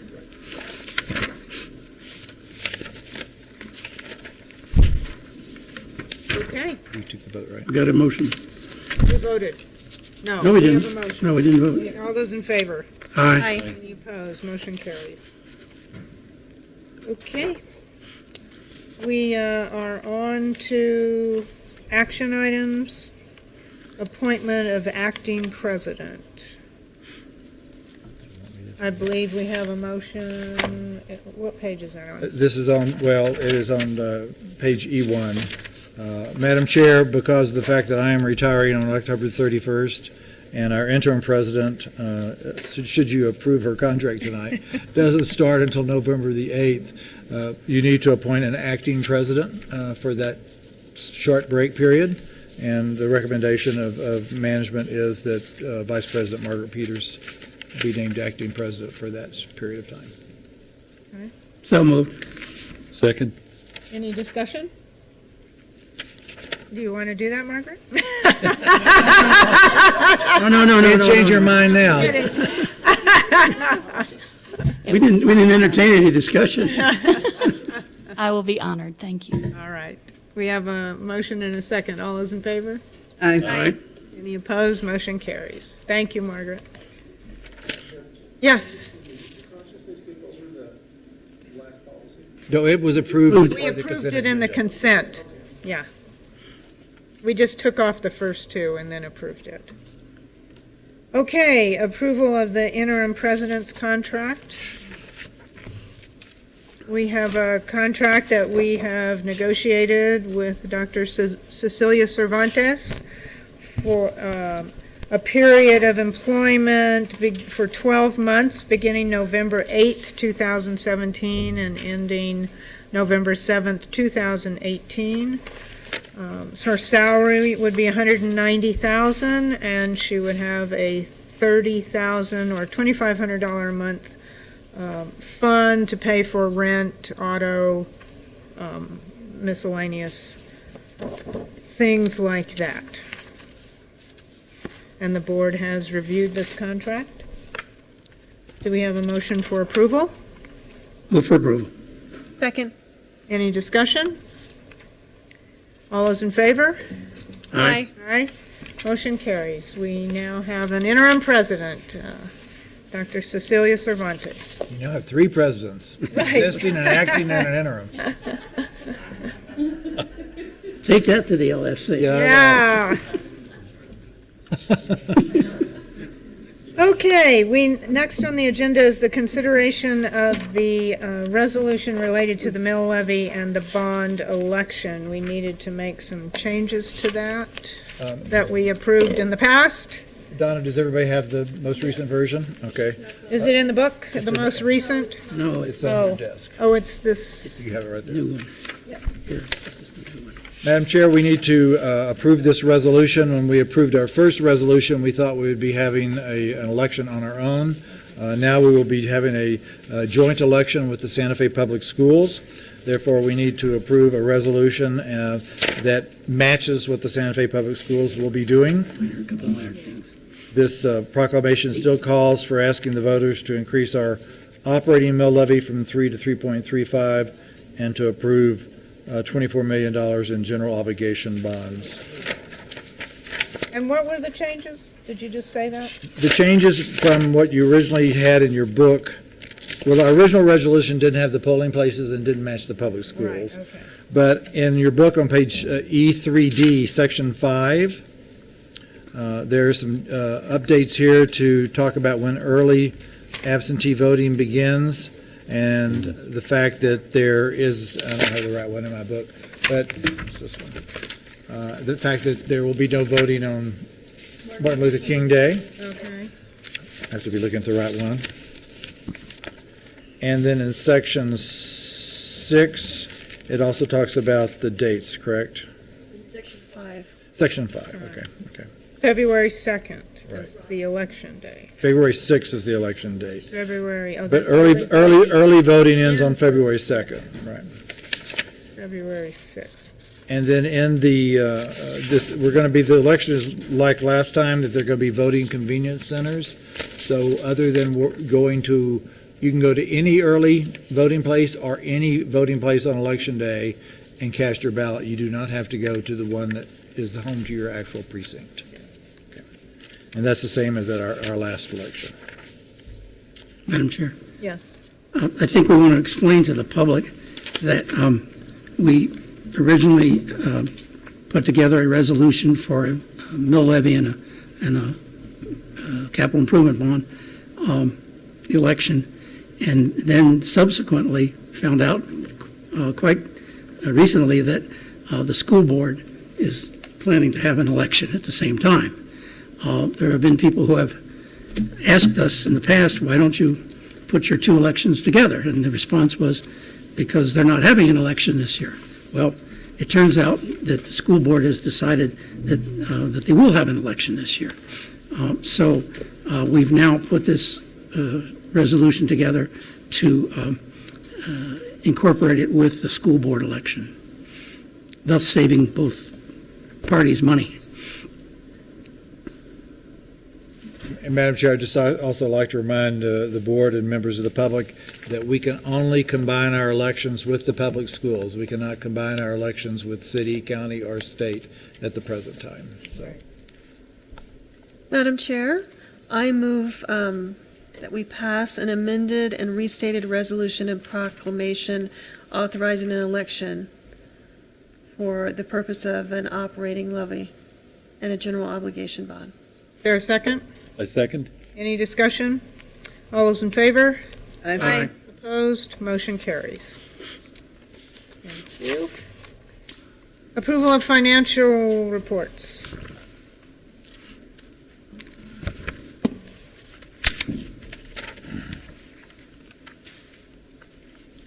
Good evening, Madam Chair, board members, President Grissom. We met yesterday in the Board Finance Committee to review these reports that you have in your packets and discuss them in detail. We also met with the Financial Oversight Committee, made up of faculty, staff, to also review these same financials. To provide a high-level overview, we had in our bank balance, in our operating cash balance, we had an increase of about $71,000 over the year, and that balance would be at $3.5 million. ING revenues in total are up by 2%, totaling $6.7 million. And if you take a look at the detail of the revenues, that's state appropriations being down 6%, tuition and fees up 9%, local appropriations up 7%, and other revenues down by $65,000 to the prior year.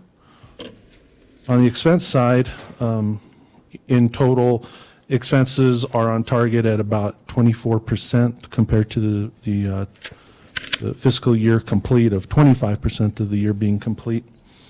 And all of the exhibits that make up ING are up substantially over the year at this point, at the end of September, due to a large kind of influx of purchasing taking place at the beginning of the year that should level off as we move through the fiscal year.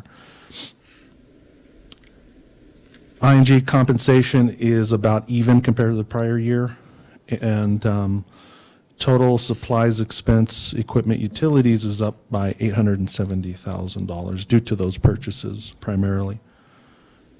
The Public Service Fund in an aggregate has a net gain of about $92,000 in total, and auxiliaries, the auxiliary exhibit, which make up food service and bookstore, have a net gain of about $100,000 at the end of September.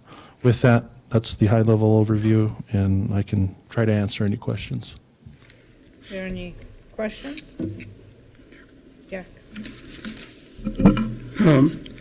Nick, could you tell us what the college's composite financial index is and what that means? Madam Chair, Board Member Sullivan. Yeah, Composite Financial Index Score. It's part of our accreditation. It's something that we have to submit in terms of all of our financial information based off of our financial audit that has been approved for a particular year. We get all of that information, submit it to the HLC, and they're able to generate a composite financial index score. Currently, ours is about 3.35, I believe. The reason I bring that up is that there was just a legislative finance committee report completed and released where some criticism was made of colleges, both four-year and community colleges, who had composite financial indexes of less than 3, which apparently is what they consider to be the guideline. Madam Chair, Member Sullivan, so from the Higher Learning Commission, if you're less than 1, you're put on kind of what, a financial watch, and you have to report to them. If you get less than 0, you're put on, I forget, it's not called watch, but it's severe. They haven't really said what's good and what's bad, but anything 3 and above is considered good. Good, and we're at 3.35. That is correct. Well, that's good. Keep it there or higher, please. Madam Chairman, just members of the board, just to remind you, the year that we did end up having our financial stability plan, we did drop to 0.85, I believe. Oh. And so we did. We were on watch. We were on watch, but we quickly got out of it. Well, excellent.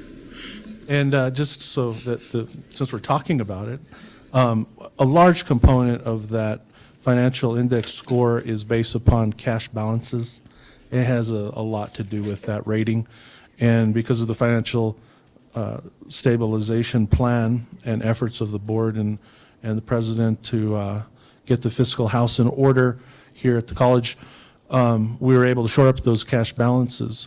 And so any conversation that is taking place on that higher level of higher ed institutions in New Mexico, we do have to be aware that that those cash balances are very, very important to that index score that basically affects accreditation heavily.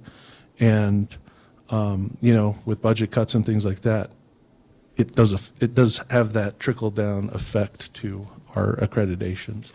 Well, and they're important also to the cash flow of the college, because we have periods where there's a hiatus between receiving funds, tax funds and state funds, and we have to cover that hiatus. So we have to have some money in the bank to do that, which you've told us many times. I'm not preaching telling you anything new, of course, but so I just mentioned that so the public doesn't think of a cash balance as an extra added fund. It's in fact what we use to pay salaries and expenses during those interim periods where we're not receiving the majority of our revenues. And that's a very good point. Just because we have a set budget doesn't mean we have all the money at one time. And so we may have had that forecasted budget, but we get the actual cash in bank throughout the year, and primarily in November, December. And so that's one thing that is a bit of a challenge. Thank you. Anything else? Move for approval. Is there a second? Second. Any discussion? All's in favor? Aye. Motion carries. Thank you. Thank you. Approval of employee assistance plan. Madam Chair, I'll take the lead on this. And Nick can help back me up on it. We went out with a joint RFP with CNM, Central New Mexico, earlier this year to look at both healthcare benefits, but also to look at an employee assistance plan. Santa Fe Community College has not had one, maybe ever. We're not sure if there was a short period a long time ago where we had one. But we have not had an employee assistance plan for our employees. As a result of that RFP, CNM has decided to contract with Composite to provide those services, and we would like to recommend to the board that we do the same thing. They provide employee assistance services, including local in-person counseling services and assessment for each employee and their family members for up to 6 sessions per issue per employee or family member per year. They also have additional services they can provide by phone, chat, or web-based services. They also have work-life services, including some support for legal information, financial information, child care, elder care, a variety of services. They are available 24/7, 7 days a week, do offer services in Spanish and in other areas. The cost to the college is $1.21 per employee per month. We would like to offer this not only to our full-time faculty and staff, but also to our adjunct faculty, our temporary employees, and our part-time employees. And so the recommendation is that you authorize the college to enter into a contract with ComPsych, a 5-year contract that is on a per-year basis and would automatically renew over that period of time. But the college could get out at the end of any year, if possible. And we discussed this quite a bit in both yesterday's Finance Committee and earlier today. Madam Chair. Yes. And I would add to President Grissom's summary that it also covers the family members of those eligible personnel. And it covers the board members. And the board and its family members. Yeah. So, because they're employees. Yeah. It looks like a really good policy for a very reasonable price to provide some essential services to our employees. And Madam Chair, should the board approve, we would anticipate this would go effect January 1st, and so we would be able to do some training for all employees as part of our Convocation Week activities in January, and it would work throughout the year to make sure people know of the service and start using it as long as it's there. Motion? Madam Chair and President Grissom, quick question. Have our employees been requesting this kind of service? We have had a number of requests over the year, Madam Chair, members of the board, but we've also been requested to look into this by our HR department and our counseling services, because a lot of our employees go to those offices for support that have nothing to do with really the work environment in itself. And, you know, it's not something we can regularly provide to the employees. I have a feeling that the need for this is greater than we actually know, very similar to the need for our campus food bank. The campus cupboard was a lot greater than we thought. Thank you. The annual cost is going to be under $13,000 a year, and so I think it's a great investment for at least a couple of years to see if it works. If we do the 5-year contract, even though we have a year out, we get locked in at this $1.21 rate. Madam Chair, I move approval of the EAP program. Is there a second? Second. Any further discussion? All those in favor? Aye. Opposed? Motion carries. Wastewater plant Phase 1 renovations and upgrades.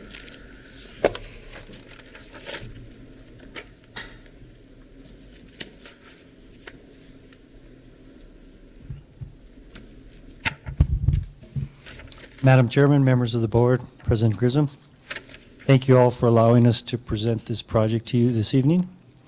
We're here to present the Phase 1 SFCC wastewater treatment plant upgrades and renovations. Just to give you a quick background on our wastewater treatment plant, this is what is called in the business an ICEAS plant. It's an intermittent cycle extended aeration system plant. We process about 30,000 gallons. We have capacity to process about 30,000 gallons of waste on a daily basis. In the summertime, we process about 6,000 gallons. At the peak processing during the fall, we process about 16,000 gallons a day. And that's what goes into that pond?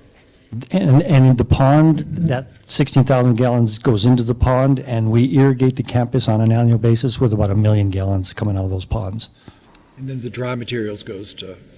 And the dry materials sludge materials go into sludge beds, and those are dried, aerated, dried by the sun.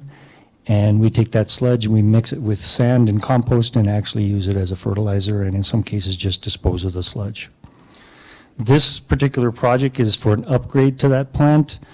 This project is going to include new effluent, an ultrasonic flow meter for our effluent. It's going to provide us 2 new concrete sludge drying beds. It's also going to provide us the new sludge piping modifications that we'll need, the sludge filtration system. We're going to perform all the civil work, the install fencing, grading, and any earthwork that's required. We also are going to gain an alternate, and that will renovate our 4 existing sludge beds. So we'll actually have 6 drying sludge beds, which we needed that extra capacity. This project's been approved by the Higher Education Department. It's going to be funded through the 2014 General Obligation Bond. We have consulted and contracted with Molson Corbin. They engineered the project, and they will be our consultants during the construction of the project. The project is for $246,480. The substantial completion of the project should occur in 150 days. We have 180 days for final completion, including punch list, and we do have liquidated damages of $500 a day in the event they don't complete the project in time. And we have an excellent procurement contract. It was the scope and all the collaboration on the contract was collaborated between our procurement office and Palm, and Molson Corbin actually used a standard contract that we used for the participation and to complete the project agreement. So with that, we'll stand for any questions. So the total amount is how much? 246. The total amount of the agreement is $246,480. But the total amount of the wastewater project is $450. This is Yes, the total amount of the bond allocation was $450,000, so we'll use the remaining funds for a second project. This is phase 1. Oh, okay.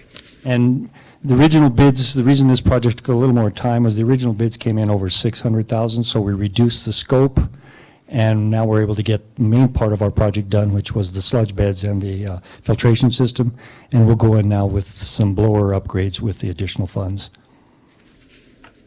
And also, Madam Chair, members, this contract did get approved by our legal department. Okay. And HED, you said. And HED reviewed and approved as well. Now, I thought we talked about needing new liners for the wastewater. Yeah, this is more for the wastewater treatment plant, the pond, which we use for our irrigation system. Eventually, we will need new liners. The president was successful in allowing us to prepare a feasibility study, which we have also contracted with Molson Corbin, and we will be getting that study going forward here shortly once we get that project approved. It's about a $20,000 feasibility study. Feasibility for what? And that study will allow us to study our plant and do some planning, forward planning, whether or not we want to continue to operate our wastewater treatment plant or in fact transfer our waste over to ranch lands utilities, which would be another funding requirement later on down the road that we would look at. But for all intents and purposes, it would allow us to perhaps just continue using our wastewater treatment plant and provide an upgrade to our plant to allow us to transfer our waste to ranch lands utility, which is Rancho Viejo. Yeah. Right. Madam Chair? Yes. Just one comment that I see that the contract does include HDPE liner, but it's in the sludge beds. It's in the sludge beds. It's in the sludge drying beds, not in the not in the lagoon. In the lagoons, yeah, and that liner is what's critical for us to dry the sludge beds, and of course it minimizes the drying time when we have full sun. And by the fact that we're going to increase from 4 to 6 beds, gives us more capacity to dry at a quicker rate. Wintertime we have trouble drying, so this gives us a larger capacity to dry. Is Siemens as a part of their Siemens study? Are they looking at the plant? Yeah, the wastewater, all of our water conservation, wastewater, all of our energy assets, and all of our physical plant assets will be looked at by Siemens during the investment grade audit. Yes, sir. Because those aerators take a tremendous amount of electricity. Yes, they do. And they're quite old and quite large. And are they going to be replaced in this contract? If we pass the feasibility study and the recommendation is to move our wastewater treatment to Rancho Viejo, we probably won't upgrade those blowers. Won't or will? We won't. Won't. But for the time being, are we going to upgrade them? For the time being, no, we won't be upgrading. We still have three blowers, and we only use one at a time, so we have capacity for alternate We have a motion? Madam Chair, quick question. Okay. When do we anticipate construction will begin? Once we get this approved, we already have a contractor in mind, and we can anticipate construction beginning probably within 30 days. And concrete? Concrete work may, depending on the time, you're right, the winter temperatures in November could hamper us from, or actually in December could hamper us from construction on the sludge beds. We may have to wait for spring on the sludge beds, but the flow meter and all the filtration systems can be installed now. Yeah, okay, thank you. Okay. Can we have a motion? A move to approve? All right, is there a second? Second. Any other discussion? All those in favor, aye. Aye. Opposed, motion carries. Thank you. Thank you. I lost my agenda. You know anything about concrete? You can share. So, first reading of policies, because we did the resolution. Okay. Madam Chair, I'm going to ask that we postpone 6-9 to the November meeting, the first reading. We've discovered a couple things got left out, and we just didn't have the first reading when it was complete. Okay. Which one? There's no action. That's tab G, so no action there. Okay. It just says, matters related. First reading, yeah. Okay. We're holding off. No, there it is, yeah. Board reports, discussion. Anybody have anything? Madam Chair? Yes. I would ask for a brief discussion, and maybe led by President Grissom, of the LFC report that was issued yesterday. Madam Chair, I'm going to ask Nick Tejas and Yasha Morimoto to come forward. They actually attended yesterday. I was not there. I had taken a quick look at the report. I will just say that I am concerned that some of the data is misleading, that we are concerned that they're comparing 2-year college graduation rates to 4-year college graduation rates, and there is no comparison. And then we are concerned, that we haven't totally confirmed it yet, that they've used our IPEDS budget reporting numbers, which includes $5 million roughly for a statewide SBDC program. And that skews our ratios by having those dollars included in there. And, Because they aren't our dollars. Because they aren't our dollars, because they serve the whole state. Only a small portion stays here. Nobody was given a chance to see the information, to provide feedback on the information until it was presented yesterday at the LFC. So I'd like to ask either one of you to make comments. I was just reading emails. The New Mexico and the community colleges is going to respond to the data. I think most universities are going to respond to the report, and I'm going to recommend that Santa Fe Community College also do its own response. So, Madam Chair, board members, President Grissom, I think one of the maybe positive things that happened at the meeting was that a couple of members of the legislative committee did state that this was information that they had heard many times before, and a lot of it wasn't new to them. And so that was sort of positive, I think. But there was a lot of dialogue and reporting and charts and detailed information, alluding to that issue of we spend too much money on higher education. And I'm just kind of trying to make things, a statement from a very high level standpoint here. So yeah, we spend too much money on higher education. Some of the data that they had, in terms of one thing that stood out to me was the number of fund balance, basically fund balance amounts in this report. It showed that some higher education institutions had larger fund balances, and they did have a conversation that that money could potentially be used for operating the institution. However, talking to some people that I have previous contacts with, those fund balances are kind of what we were talking about earlier. They help out with the accreditation issues, and they also really help, I think, larger institutions that have to spend a lot of money on grants and things like that up front to get reimbursed. So they need to have a lot of that funding in place. And it's not like it's just sitting in a slush fund where it's available to be used. Okay, so there's that, and that's really what comes to mind. So in addition, it's interesting that they criticize institutions for increasing cost for accountability, yet at the same time, they're talking about increasing accountability.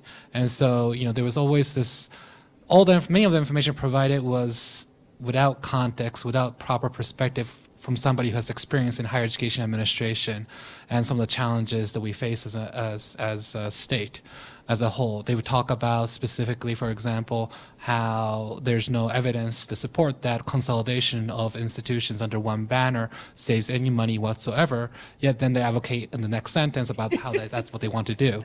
So it was frustrating to not have the opportunity to illuminate on some of the conceptions they had during that hearing. Yeah. So in some cases, some of the legislative members have criticized the challenge of branch campuses not receiving appropriate level of representation, local feedback, or appropriate level of support from the main campuses, even though they do pay substantial amount of money to the main campus for support. So it was Nick and I was talking about how it seems to jump from one topic to another, frequently contradicting itself, and using data that was misleading or presented from information that's not really understanding what the context of the history behind why that data is collected or reported in such a way. Madam Chair, I would like to address the comments that are in the report and were apparently made at the hearing itself about the Higher Education Center, basically stating that it was a failure. I would totally disagree with that.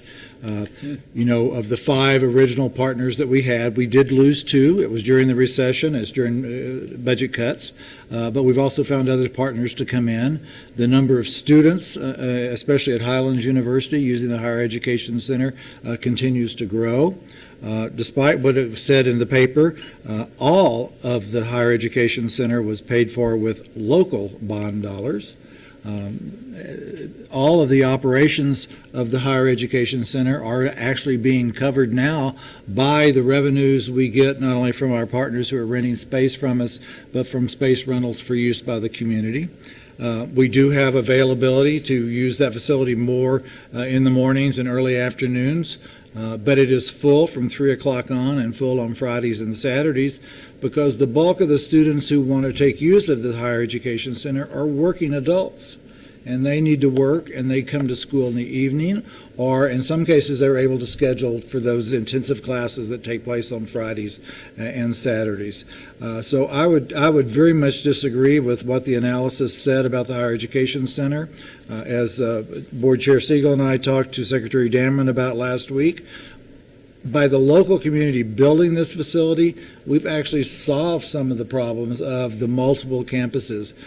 Our students need access to affordable education, not only associate's degrees, but bachelor's degrees and master's degrees in Santa Fe. Our students in most cases are place-bound financially, culturally, familially. They can't move or even commute to Albuquerque or Las Vegas to take these programs. And so I think we're meeting a very important need. And the fact that we lost a couple of partners during this time was understandable because of their own budget cuts. And it takes time to build some of those new programs, and we just didn't have enough time to build the cohort size. So I vehemently disagree with their analysis of the Higher Education Center. And I will say that when the committee was over there, they came in a morning, and I think they came between semesters when there were no classes. Therefore, it was empty. So to add to that, LFC talked about how online courses will replace all localized face-to-face education.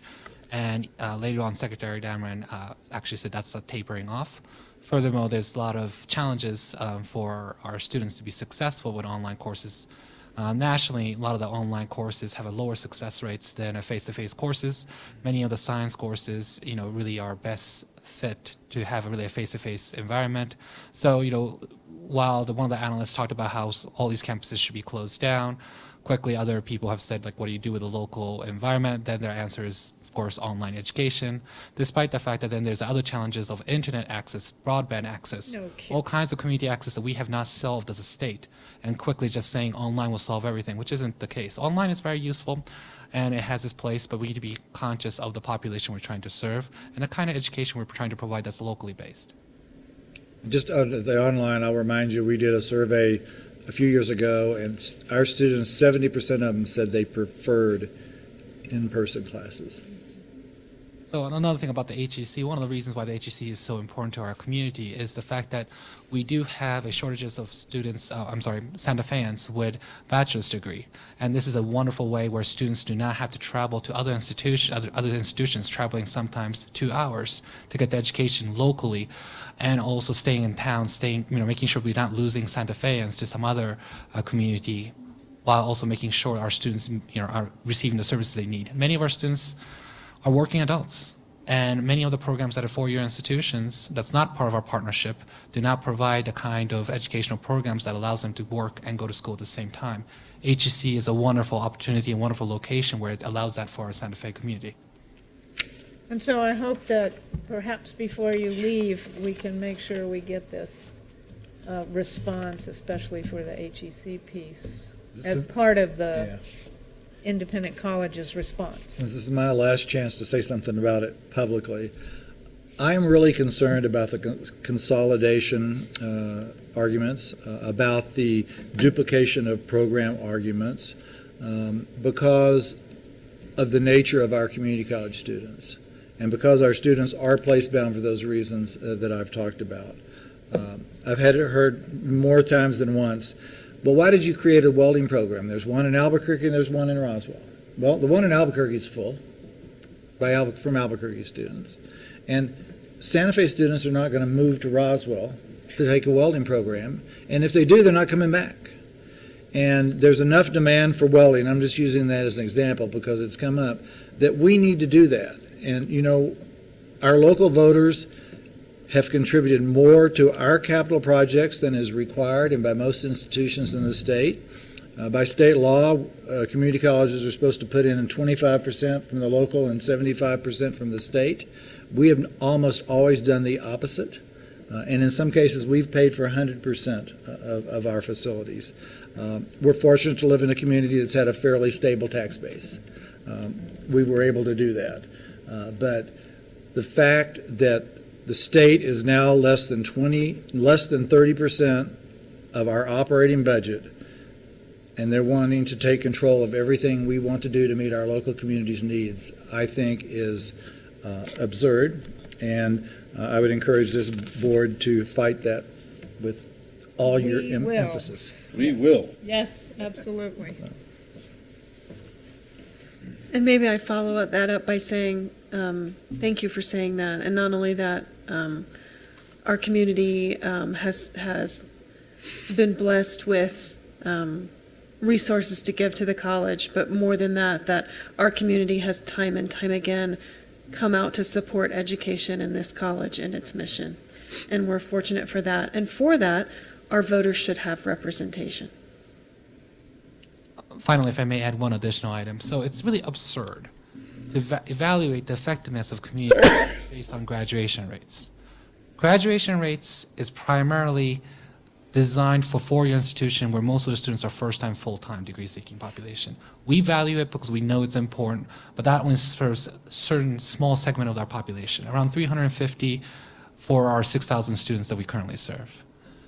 To then say that we're not efficient based on that particular measurement when we have doubled the number of degrees and certificates within the last 5 years, that we have responded to the state's demand to be more efficient and respond and focus on making sure our citizens are well educated, is ridiculous. And so I find the LOC's reporting to be biased in many ways, and it almost feels as if they have a particular ideology they like to make a case for, and then trying to fit the facts to meet their needs. Madam Chair, I'd like to add a couple other things to that, if I could. And that is, they're basing everything upon, and we discussed this a little bit earlier, upon the credit programs and upon the square footage per FTE. There's a growing trend, and especially in community colleges, of doing non-credit workforce training that meets and provides industrial certifications or employer-recognized certifications or badges, as we talked about earlier, and we don't get credit for that. And we have labs over in the Trades and Technology Center that's 100% non-credit.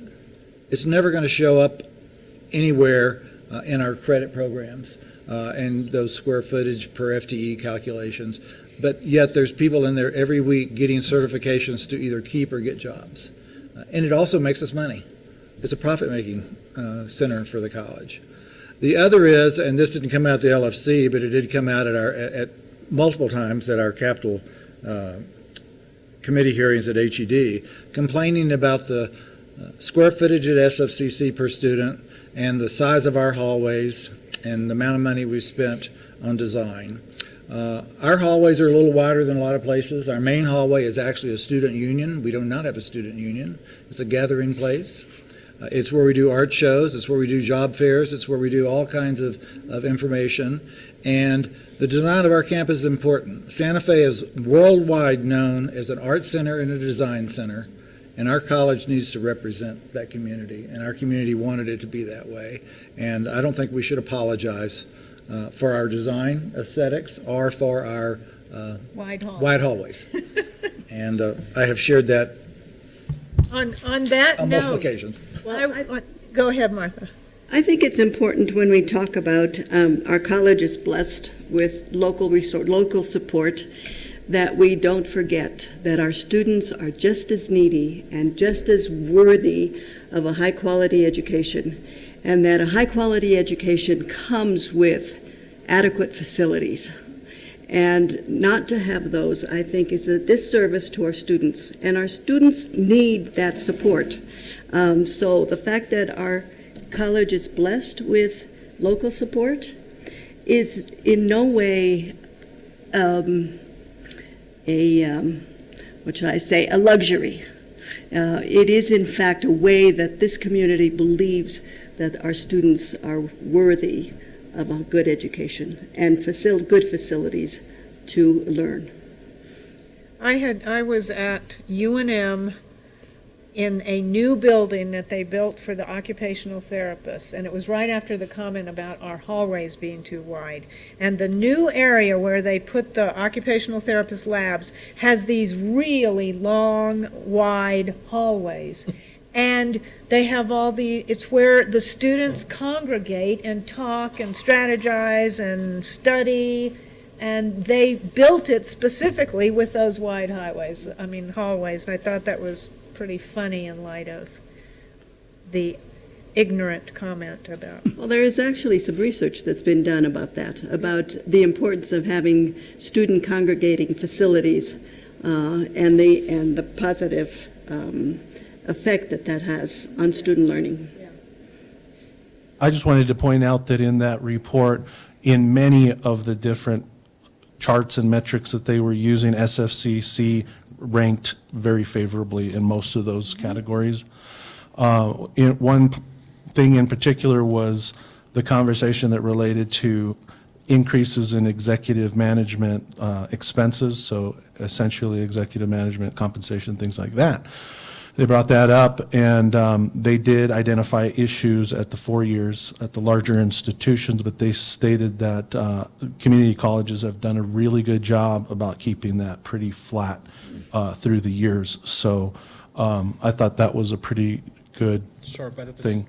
But at the same time, the only time they've mentioned SFCC is to criticize us. That's a good point. They never point out any of the good things we do, and only the things where they want us to somehow comment on. Yeah, and the other thing that stood out to me was let's see, student loan default rates and debt and things like that. And that's something that SFCC's done a good job of, with recently. And there was a big concern over student debt. And the thing about it is there's some pretty low-hanging fruit in terms of solutions to that. If we allowed the lottery scholarship, and I might be speaking out of school here, but if we allowed this lottery scholarship to apply to two-year community colleges for the low rates that tuition and fees that exist at two-year institutions, then you can mitigate a lot of that debt problem with students in New Mexico. And so it's kind of a debate and argument over convenience. When it's convenient to talk about things, we do. When it's not, then not so much. So we will be responding to these. Madam Chair, I did not have a chance to read all 75 pages of the document. I did read the first couple of pages, and immediately I was struck by a number of things, one of which was the conflation, even in the early pages, of all higher education lumped together. So you couldn't make any distinction between two-year and four-year. Secondly, there was ample praise, and I'm not sure it was justified, for HED and their excellent leadership for all of higher education in the state. And again, I don't know to what extent it is justified, but it seemed to me that that was did not seem to be justified initially by any of the other data or any data. Madam Chair, I would like to just reflect on that a second. I want to say that Secretary Damron has done more at the Higher Education Department in her tenure without enough staff to support her than really almost any of the other secretaries combined, in my opinion, and through some really tough times. And so I do think that part of that relates to the fact that she has gotten quite a bit done in the last year. Some things which we've been trying to do for 25 years, she's gotten done. So I think that's part of the praise for the Higher Education Department. But beyond that, I would agree with you. Okay. Thank you all. You got to move to go into closed session. I'm sorry. One other thing that I do Yes, want to point. One okay. thing that was mentioned that I think we should. A positive thing? Yes, a positive Okay. thing. Okay. I apologize. Was the work that the checks? I'm not sure if you know about these chief information officers that work across the state. You know, how they collaborate together, how they try to bring lower costs to the state. I know our CIO is actively involved in it. He frequently brings cost-saving solutions. Actually, our CIO is the president of New Yes. Mexico Chapter. And it was mentioned that they were able, through his leadership, that they were able to save lots of, bring a lot of efficiencies to the state. They were sort of shown as an example of how things could work well. And so I think that is one thing we should be proud of. Yes. Oh, good. Thank you for mentioning that. Okay, before we go into closed session. So we now have an interim president who will start the first week of November. And we need to get started on our process for a search for a permanent president. So Martha has agreed to chair the search committee, and we will be discussing in the upcoming board meetings how what we need to do, what's our process going to be, how are we going to get the RFP for a search firm, all those things that we need to do. So that'll be something to discuss in our November meeting. Okay, can we have a motion to go? Let me just remind everybody that the November meeting is going to be on Monday, November 20th. Right. Jack? Under board comments. Yes. We were talking, just one comment, we were talking about online learning. I think what most colleges have found, and we found too, that online has a lower success rate than face-to-face. But Also, I think what's becoming more prevalent is blended coursework, and that's becoming very popular, certainly in the four-year schools. That students are used to their computers. They carry it around with them all the time. They can't live without them or shower without them. So it's second nature to them, and that combination seems to work pretty well. But the other item I wanted to report on is that Secretary Gamble and I are board members on a committee going through the revisions of Section 1 of the college policies. Board policies, excuse me, not, well, they're college policies, but it's the section that relates just to the governing board. And so I just wanted to give an update to the board about that. We have met twice. We've gotten excellent staff support from Laura, right, on that. And we've gone through numerous drafts. The basic tenet of what we're working toward is consolidating a great deal of the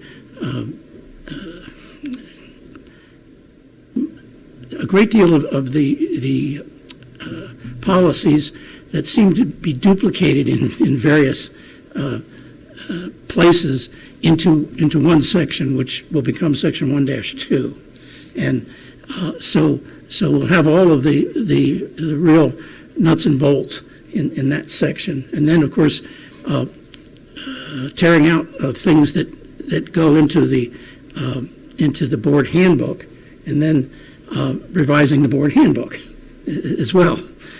So it's going to take some time, and with the new president, we're going to need to work with her and get her up to speed on that, and then meet again with her and the staff, and we probably have at least 2 more meetings before we'll be ready to bring anything in a draft form to the board to review. But I just want to let you know we're working on it. Thank you all. That's a lot of work, I know.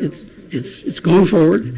The other thing I wanted to suggest was, and I've mentioned it before, that and it was discussed earlier this evening, our scheduling committee, I think, is an important part of our enrollment program, and they've gotten a start, and they've reported to us a very, very aggressive start, and I'd like to suggest that in the January meeting we have a follow-up report from them so that we can see where they are and where that computer program, quote unquote, that's always the bane of everyone's existence, is, so that we can feel the progress being made there, because I think that's a very important component, and I know the staff realizes it. And we'll have the final thing I guess I want to say is we'll have a lot to talk about when we talk about the presidential search, and I think I have some comments on that, and I'll reserve those till we discuss that later in future meetings. Okay, thank you. And Donna, you make note of that request for that topic on the January meeting. Okay, can we have a motion to go into closed session? Madam Chair, before we do that, Yes. one more comment. Okay. One more, and I'll let you, and I'll be done, I promise. I just wanted to, so I'm thrilled that we've got a special committee going for our new presidential search, permanent presidential search process. I know we have a lot on our plate as a board right now of issues to deal with, but I would really like to see a task force formed soon around our benefits. Yes. What we decided at the last meeting was that it was the beginning of a conversation, and we would need to be in a place next fall where we could make some decisions about the following year. And I have a feeling it's going to take a long time for a committee that's made up of faculty, staff, and the board to do research and come up with some recommendations. Thank you. I agree, yes. When our new president comes in, that can be one of our asks for getting that committee going. And Madam Chair, kind of related to that, we do not have an Executive Director of Human Resources right now. Right. We are posting that. I don't know if it got posted today, but it's getting posted on the website, and we'll be running ads for a few weeks and getting that person on board to help with this. It should be a joint project between that person and probably finance to help put together that task force. Good. Anything else? A motion to go into closed session for So moved. discussion of union contracts? For all the items on the agenda. Yeah, okay. Because Is there there's a more than second? Okay. Second? Second. Those in favor? Aye. Opposed, motion carries. Okay.